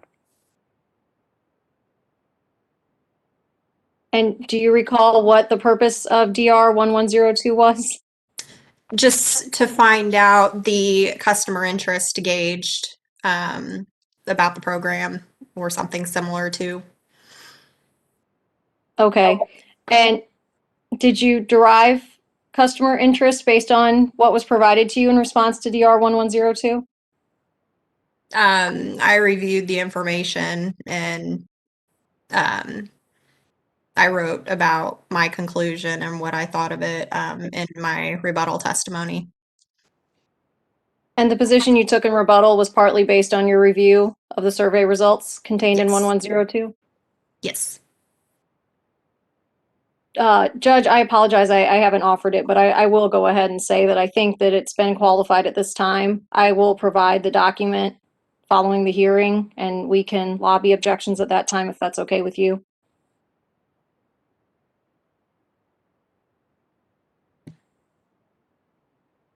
Ms. Payne, let me make sure I understand what you're offering. Was that what you emailed? I have not been able to email this particular exhibit yet. I'm just incorporating into the record at this time that that's my foundation for the offering of it. Okay, is that something you're going to ask to late file later? Is that correct? I believe so, yes. All right, thank you. Thank you. Then I have no further questions at this time. All right, thank you. Let me see if we have any questions from Ameren. Mr. Banks. No, thank you, Your Honor. All right, thank you. I don't believe I have any questions. Any bench questions? Commissioner Rube?